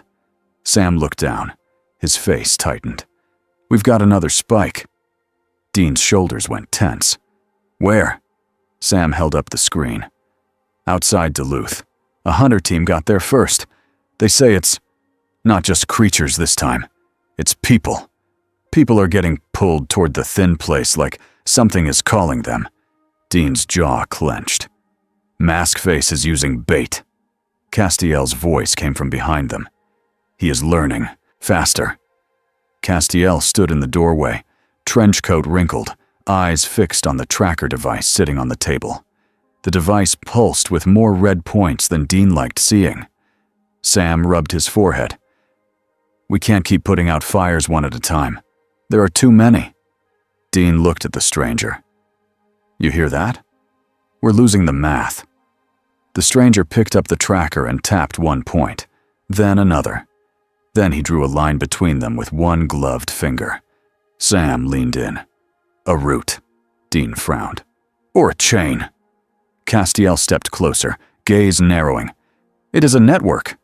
Rowena's heels clicked as she strolled into the hall like she owned it. It always is, she said lightly. Dean glared. Do you ever knock? Rowena smiled. Do you ever stop whining? Sam didn't have the energy to referee. He pointed at the map on the wall. Red circles, strings between them, notes in Sam's handwriting. We've destroyed 2 anchor cores, Sam said. Stoll and Benton. But the rifts keep popping up. Rowena tilted her head. Because you're cutting branches instead of the trunk. Dean crossed his arms. Okay, so where's the trunk? Rowena's eyes flicked to the sealed box on the table, the one holding the stolen grace fragment. That, she said, and the pattern. Castiel's face tightened. They used grace to bypass the bunker wards. Rowena nodded. Aye. So you use that same trick to find where they keep storing it, where they keep building. Sam's mind clicked into place. A central anchor. Dean's voice went grim. A big one? Sam looked at the stranger. Can you find it? The stranger tapped the tracker again. The red points flashed. Then one point pulsed brighter than the rest. Not near Kansas. Not near Duluth. Somewhere that made Dean's stomach sink when Sam read the label. Indiana, Sam whispered. Near Lebanon, Indiana. Dean frowned. Lebanon? Again? Sam shook his head. Not our Lebanon. Another one. Another middle place. Castiel's voice was low. Names repeat. Places repeat. Dean muttered. Great. Reality's lazy. Rowena's smile thinned. Or it's planned that way. Sam stared at the bright pulsing point. If that's the central anchor, we go there. We destroy it. Dean nodded once. Yeah, and we do it before the builder decides to drop a spike into Sam's bedroom. Sam swallowed. Dean. Dean didn't look away. Too far? Sorry, but I'm not wrong. The bunker phone rang again, loud and sharp. Dean's head snapped toward it. Oh, you have got to be kidding me. Sam moved first and picked up. Hello? Crowley's voice slid through the line like oil. Samuel. Dean leaned in. Put it on speaker. Sam hit the button. Crowley's voice filled the room. How's the family? Still alive? Wonderful. Dean's face hardened. What do you want? Crowley sighed like, Dean was exhausting. I want to solve a problem. I thought you'd want the same. Sam kept his voice steady. We're not making a deal. Crowley chuckled. No one said the word deal. Relax. Castiel's eyes narrowed. You are here to manipulate. Crowley laughed. Oh, Castiel, darling. That's like accusing a shark of swimming.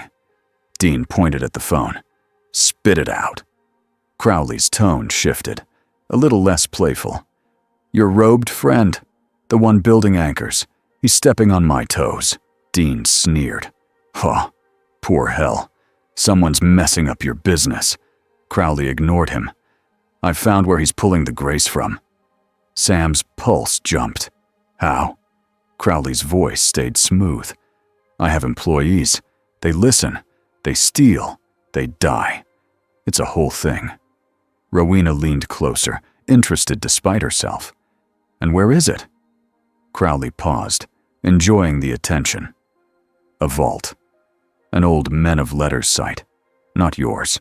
Older. Buried. Full of wards and secrets, and the kind of nonsense that makes angels twitch. Sam's mind raced. Indiana. Crowley's smile could be heard in his voice. Look at you. Clever boy. Dean's eyes narrowed. Why tell us? Crowley's voice went colder. Because I want the trunk cut too. Because if that bridge opens fully, my hell becomes a hallway. Castiel said, You want control. Crowley replied, I want stability. Control is a bonus. Dean's gaze flicked to the stranger. And what do you want from him? Crowley's pause was small, but real. A conversation. Dean snapped. No. Crowley sighed. Dean, you're so dramatic. Sam leaned in. Crowley, if you're helping, you help with no strings. Crowley laughed once. No strings? You wound me. Rowena's eyes gleamed. Tell him you'll owe him a favor later. That's always how this works. Dean glared at her. Not helping. Crowley's voice softened. Too sweet to trust. Here's my offer. I tell you the exact entrance. I tell you the wards. I tell you what's guarding it. In return, you promise me one thing. Dean's voice went flat. What? Crowley said. When it's over, you let me walk away with my skin intact. Dean blinked. That's it? Crowley sounded offended. Do you know how rare it is for me to ask for so little? Sam looked at Dean. Dean looked at Sam. Dean hated it. But Crowley wasn't wrong. A central anchor opened into his hell, too. Crowley would help to protect himself. Dean leaned toward the phone. Fine, you get to walk away. You try anything else, I salt your throne. Crowley chuckled. Adorable. Sam said, Send the information. Crowley's voice brightened. Already did. Check your email. Dean froze. You have my email? Crowley hung up. Dean stared at the phone like it had betrayed him. Sam was already pulling up his laptop. Castiel's voice was quiet. We must be careful. Dean snorted. Oh, don't worry. I'm always careful when hell is helping. Sam read fast, eyes scanning. Crowley's right. There's an old facility. Underground. Men of letters, but not British. American chapter. Built like a vault. Rowena leaned on the table. American men of letters. The ones who thought paranoia was a hobby. Dean muttered. Relatable. Sam scrolled. It says there are wards and something guarding the core. Not demons. Not angels. Castiel's jaw tightened. What then? Sam swallowed. A bound thing. A creature used as a lock. It says it feeds on fear. Dean's eyes narrowed. So, a monster doorbell. Rowena's voice went low. No. That sounds like a Reaper-adjacent trap, or something older. Castiel looked at the grace fragment. If they have a vault, they have more grace. Sam nodded. And if they have more grace, they can keep punching holes even into wards like ours. Denon pointed at the bright, pulsing point on the tracker. So we go. Tonight." The stranger was already moving. He picked up his weapons with calm speed, like the choice had been made before Dean spoke. Dean watched him and felt a strange mix of fear and comfort. Fear, because the guy was like a force of nature. Comfort, because that force was pointed at the right target. For now. Sam's throat felt tight as they drove. He had the laptop open in his lap, the screen dimmed so it wouldn't reflect in the windshield. Map. Entry point. Ward notes. Rowena's scribbles in the margins. Castiel's short, sharp warnings. Dean drove like he was racing a clock, because he was. In the back seat, Rowena sat with her hands folded, eyes half closed, muttering little checks under her breath, like prayers she didn't believe in. Castiel sat beside her, posture stiff, gaze distant. And the armored stranger sat in the other back seat, silent, helmet facing forward, weapon resting across his knees like it belonged there. Sam kept stealing glances at him. He tried to imagine what it was like to live in a war so long that silence became normal. Sam's phone buzzed with a hunter message. He read it, and his stomach dropped. "What?" Dean asked, hearing Sam's breath change. Sam's voice was tight. "Duluth anchor event. It wasn't just bait. A hunter team is missing." Dean's knuckles whitened on the steering wheel. Mask face took them. Rowena's eyes opened. Of course he did. He needs leverage. He needs bodies. Castiel's voice went colder. He needs suffering. Sam stared at the message. If he has hunters, he can force choices. Dean's jaw clenched. Not happening. Sam looked at the stranger again and wondered the same thing he had been wondering since Benton. What does a person do when their only answer is violence, but the enemy uses people as shields? He didn't have time to solve that question yet, because the vault entrance appeared. Ahead, hidden in trees, half buried like someone tried to erase it. A concrete slope down into the earth. A steel door with old symbols carved into it. Dean parked hard and cut the engine. The night felt too quiet. Sam stepped out and felt the air press on his skin again, like a thin place nearby. Rowena inhaled and smiled without humor. "Oh, this place is hungry." Castiel's eyes narrowed. "Wards. Many." The stranger walked toward the door, like a man who had never believed in locks. Dean stepped in front of him. Slow. The helmet turned. Dean lifted a hand. "I know. Trust me. But this place is built to trap you." Sam moved to the door and started checking for symbols. "These aren't just devil's traps." Rowena crouched beside him. "Aye. These are keep-out marks. Men of letters marks. And..." Her face tightened. "And something else." Castiel placed a hand on the wall and went still.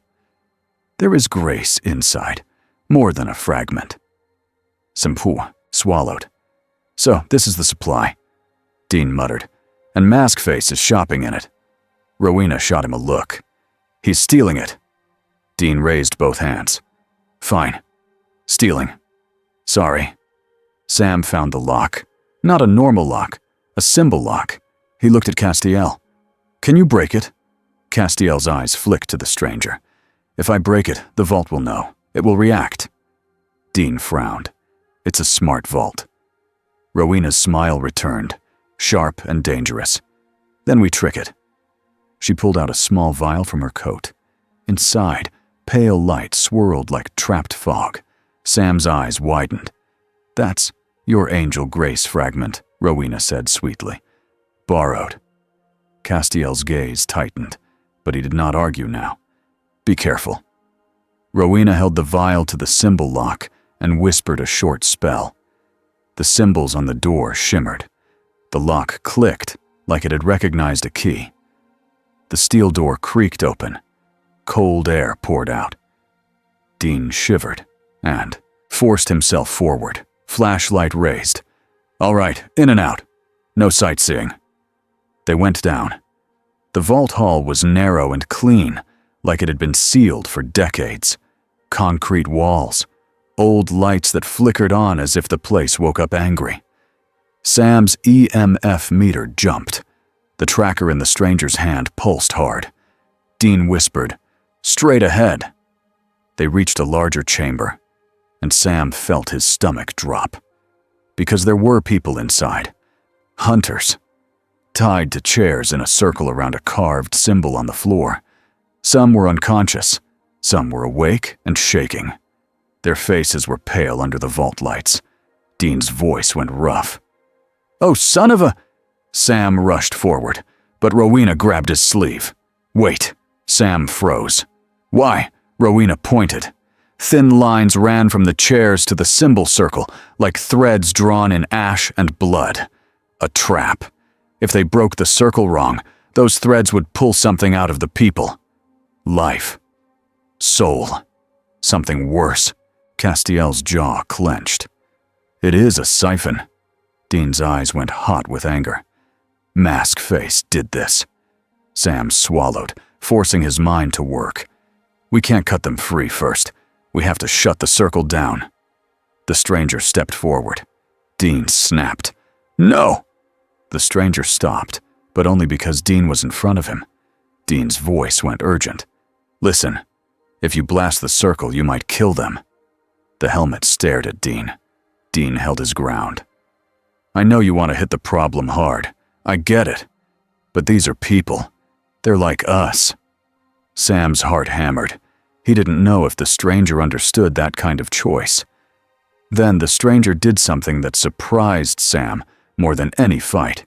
He stepped back. Just one step. A pause, like he was letting them try the human way first. Sam let out a breath. Rowena moved into the circle's edge, careful, hands raised. "I can loosen it, but I need time." Dean turned to Sam. "Cover her." Sam nodded and raised his gun toward the shadows. Because the vault was not empty. A sound came from the far end of the chamber. Slow, wet, like something dragging itself across stone. Sam swung his flashlight. A creature stepped into view. It was tall, thin, and wrong. Its skin looked like old paper pulled tight. Its mouth was too wide. Its eyes were pits of dark. It smiled, and Sam felt fear spike through him like electricity. Not normal fear. Forced fear. It pushed into his mind and tried to show him the worst things he'd ever seen. Jess on the ceiling, Dean in hell, Lucifer in a cage, smiling. Sam staggered. Dean grabbed his shoulder hard. "Sam!" "Hey!" Dean's face was tight too. He was fighting the same thing. His eyes flickered like he was seeing something else. Rowena hissed through her teeth. "It feeds on fear. Don't look at it. Don't listen." Easy to say. The creature's smile widened, and the fear got stronger. One of the tied hunters screamed. Castiel moved forward, eyes burning, and slammed angelic force into the creature. The creature slid back, but it didn't fall. It bent like a shadow and stayed upright. Castiel's face tightened. "It is anchored here." Sam's mind raced. "The circle is powering it." Rowena's voice went sharp. "Then I need more time."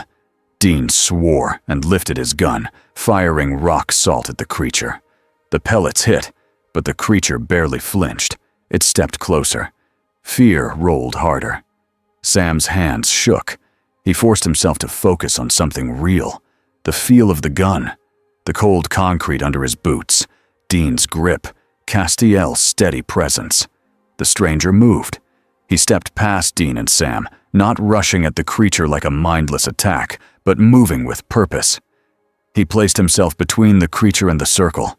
The creature turned its smile on him. The fear wave hit him. Sam watched, waiting for some sign, some flinch, some stumble. Nothing. The armored figure did not even tilt. The one creature's smile faltered. Dean whispered, half in awe, half in disbelief. "It can't scare him." The stranger raised his weapon and fired.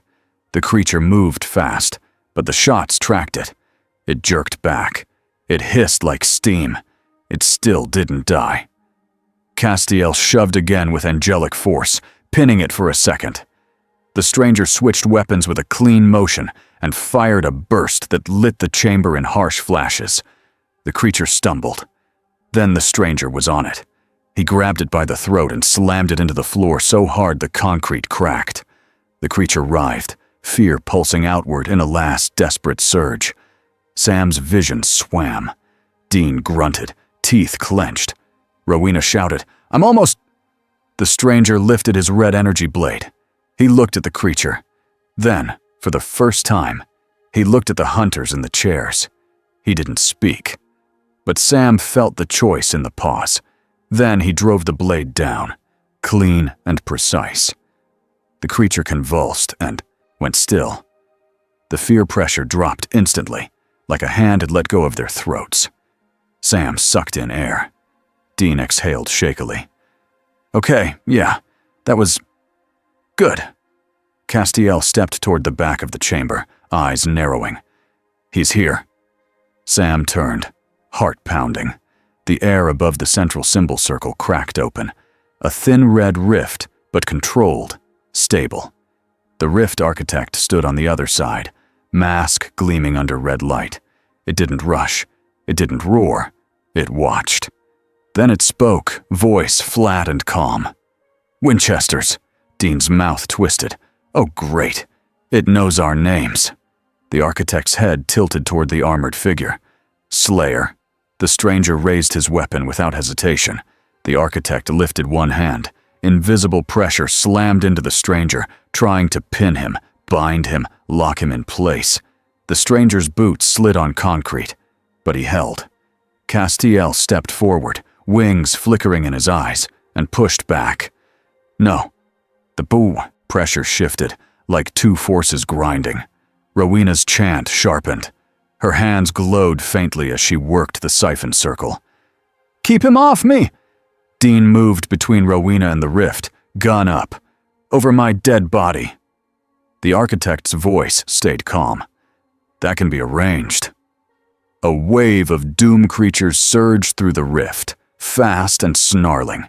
Dean fired, dropping the first, but there were too many. Sam rushed to free the nearest hunter's mouth gag. "Hey, stay with me!"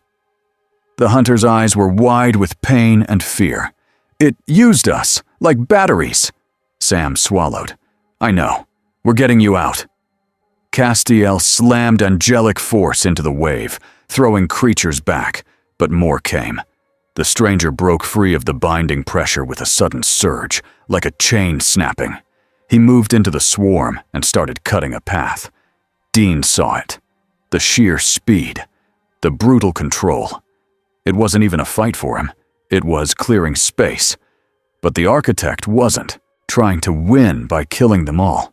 It was trying to keep the circle running until the siphon finished its job. Until the hunters were drained. Until the vault filled the gate. Sam shouted, "Rowena!" Rowena's face was tight with focus. "2 more lines." Dean fired again, then looked at the stranger. "Tin Man. The spike. The big one. Where is it?" The stranger didn't answer. He pointed. Past the circle. Behind the rift. A metal structure built into the floor like a rib cage. Thick beams. Carvings. A central core that pulsed with deep red light. The trunk. The central anchor. Sam felt cold.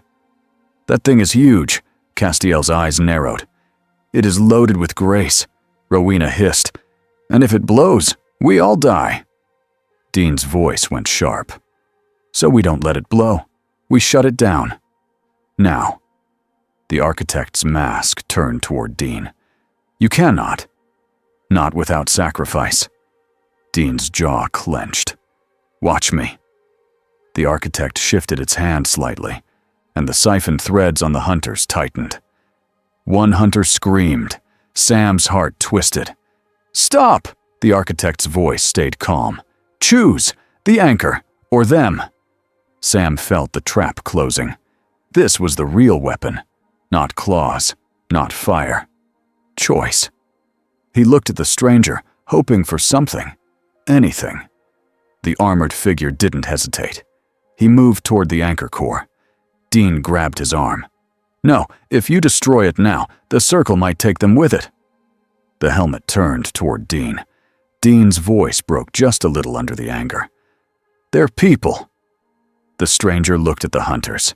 Then he did something Sam did not expect. He didn't keep walking. He turned away from the anchor. He moved to the siphon circle's edge, where Rowena's spell was straining to unwind it. He knelt. He reached out and, with careful force, pressed his gloved hand onto one of the carved lines, right where Rowena had weakened it. Rowena gasped. Don't. The wheel stranger pressed anyway, not crushing, not ripping, but applying steady pressure like he understood the exact point to break. The carved line cracked. One thread snapped. A hunter slumped, breathing easier. Rowena's eyes went wide. He can feel it. Castiel stared. He senses the structure. Sam's pulse jumped. He can help you dismantle it. The architect's head tilted, almost annoyed. The pressure in the room shifted again, stronger. The architect raised its hand, aiming to bind the stranger again. Castiel stepped in and slammed his own grace forward, forcing the binding pressure to split. Dean shouted, "Rowena!" Rowena's face was fierce now. Now! She spoke the final words. The siphon circle flashed white. All threads snapped at once. The hunters in the chairs gasped like drowning people hitting air. Some cried. Some just shook.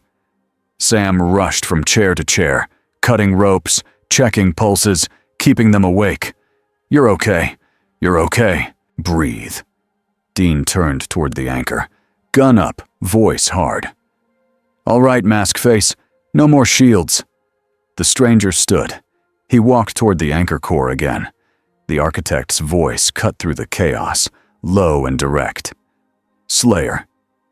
The stranger paused. The architect lifted one hand, and the rift behind it widened for a second, showing a glimpse of another world. Fire. Ruins. Endless demons in the distance. A battlefield that never ended. The architect's voice was almost gentle. Home. Dean's stomach dropped. It's offering him a doorway. Sam's hands clenched. It's tempting him. Castiel's gaze tightened. It is trying to redirect him. The stranger stared into the rift. For the first time, Sam saw something like weight in the stillness of his posture. Then the stranger turned away from it. No hesitation. No longing. He raised his blade. Dean felt a rush of relief and fear at the same time. Relief, because the stranger chose them. Fear, because the architect would not take that quietly. The architect's mask angled down.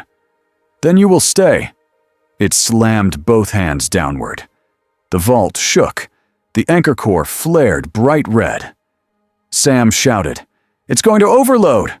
Rowena screamed, "Castiel, the grace!" Castiel thrust his hand toward the sealed grace fragment container Rowena had brought. The container popped open, and pale light surged.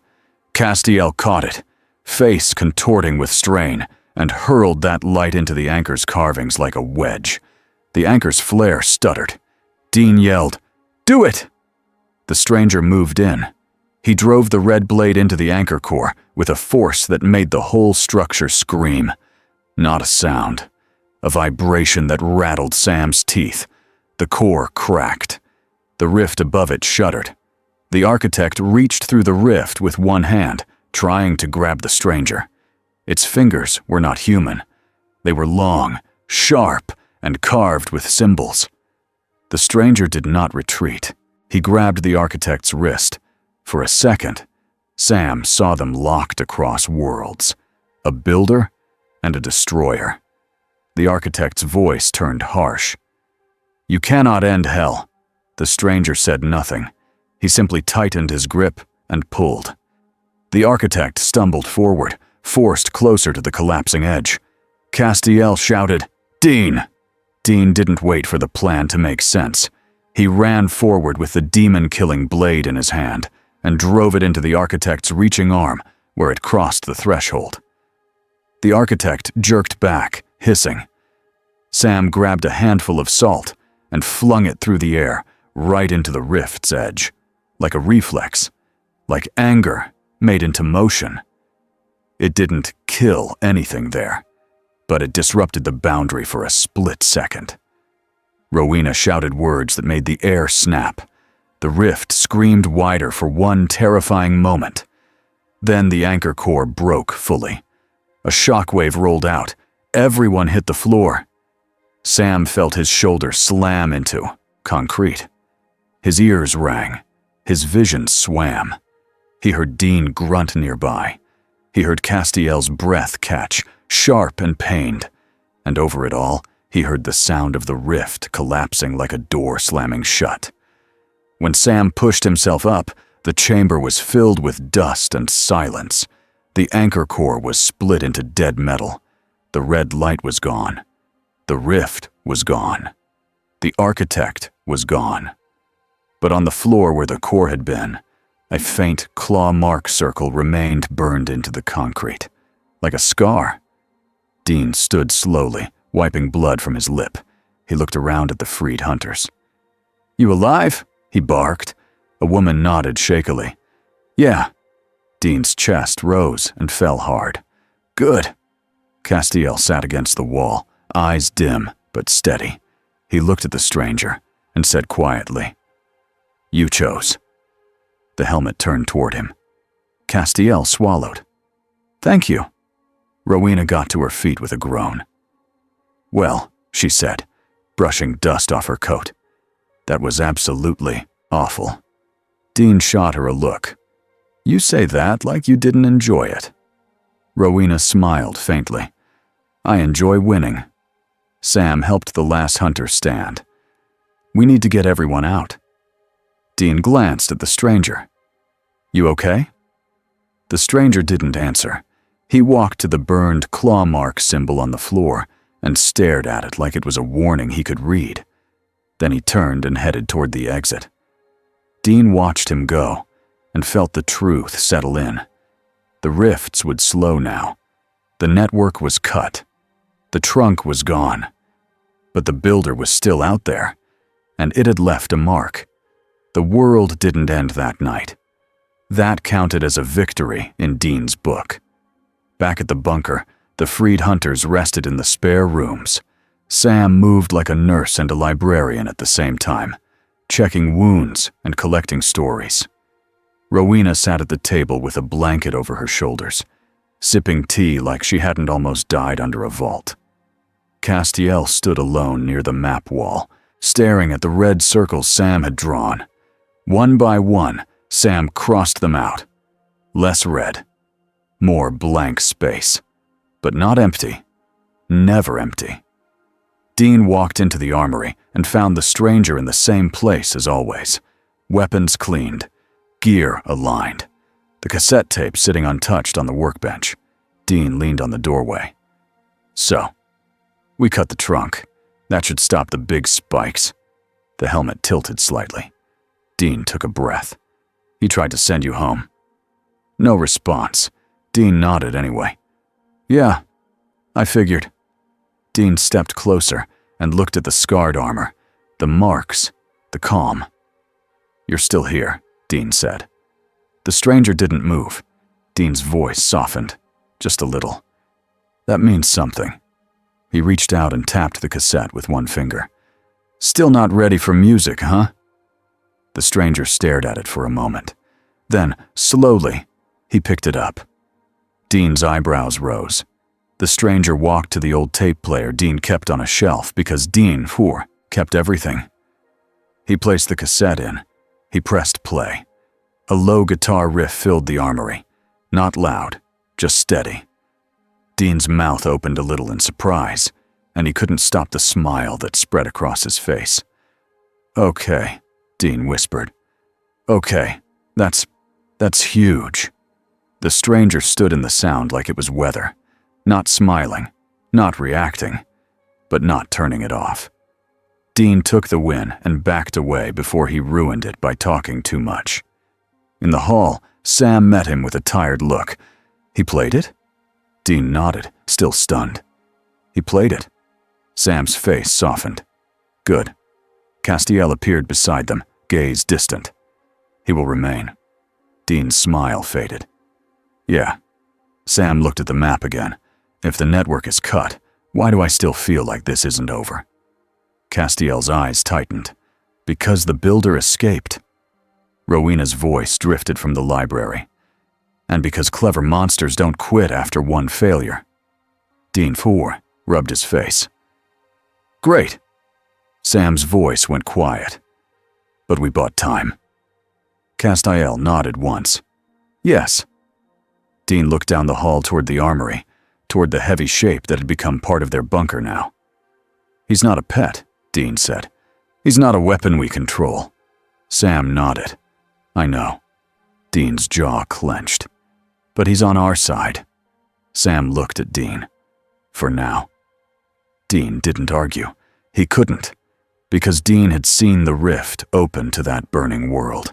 He had seen what the stranger came from. He had seen the way the architect tried to use it like a leash. And he had seen the stranger turn away. That was trust. Not blind trust.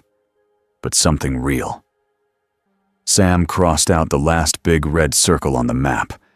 Then the bunker monitors beeped once. A soft alert. A small spike. Not a major rift. Not a trunk. Just a tremor. Sam's eyes lifted. Castiel's posture stiffened. Dean's shoulders went tense. Down the hall, the music in the armory stopped. Boots moved. The stranger stepped into the corridor, already geared, already ready. He didn't ask where. He didn't need to. Sam stared at the monitor and saw a tiny red dot appear far away. A thin place, a whisper of wrong. Dean exhaled. Well, guess we're not retired. Sam swallowed, but his voice was steady. We never are. Castiel looked at the stranger and spoke softly, like he was trying to say something important with very few words. You are not only a weapon, Castiel said. You are a choice. The helmet turned toward him. Then, without a sound, the stranger walked toward the bunker exit. Dean grabbed his jacket. Shotgun. Literally. Sam grabbed his duffel and followed. Let's go. As they moved, Dean glanced once at the map wall. Less red. Not zero. But less. That was the new truth. Life continued. Monsters still hid in the dark. Hell still wanted more. Heaven still watched from above with cold eyes. And now, somewhere in between, there was a silent guardian in armor walking ahead into the night. Not because he was ordered. Not because he was owned. Because he chose to.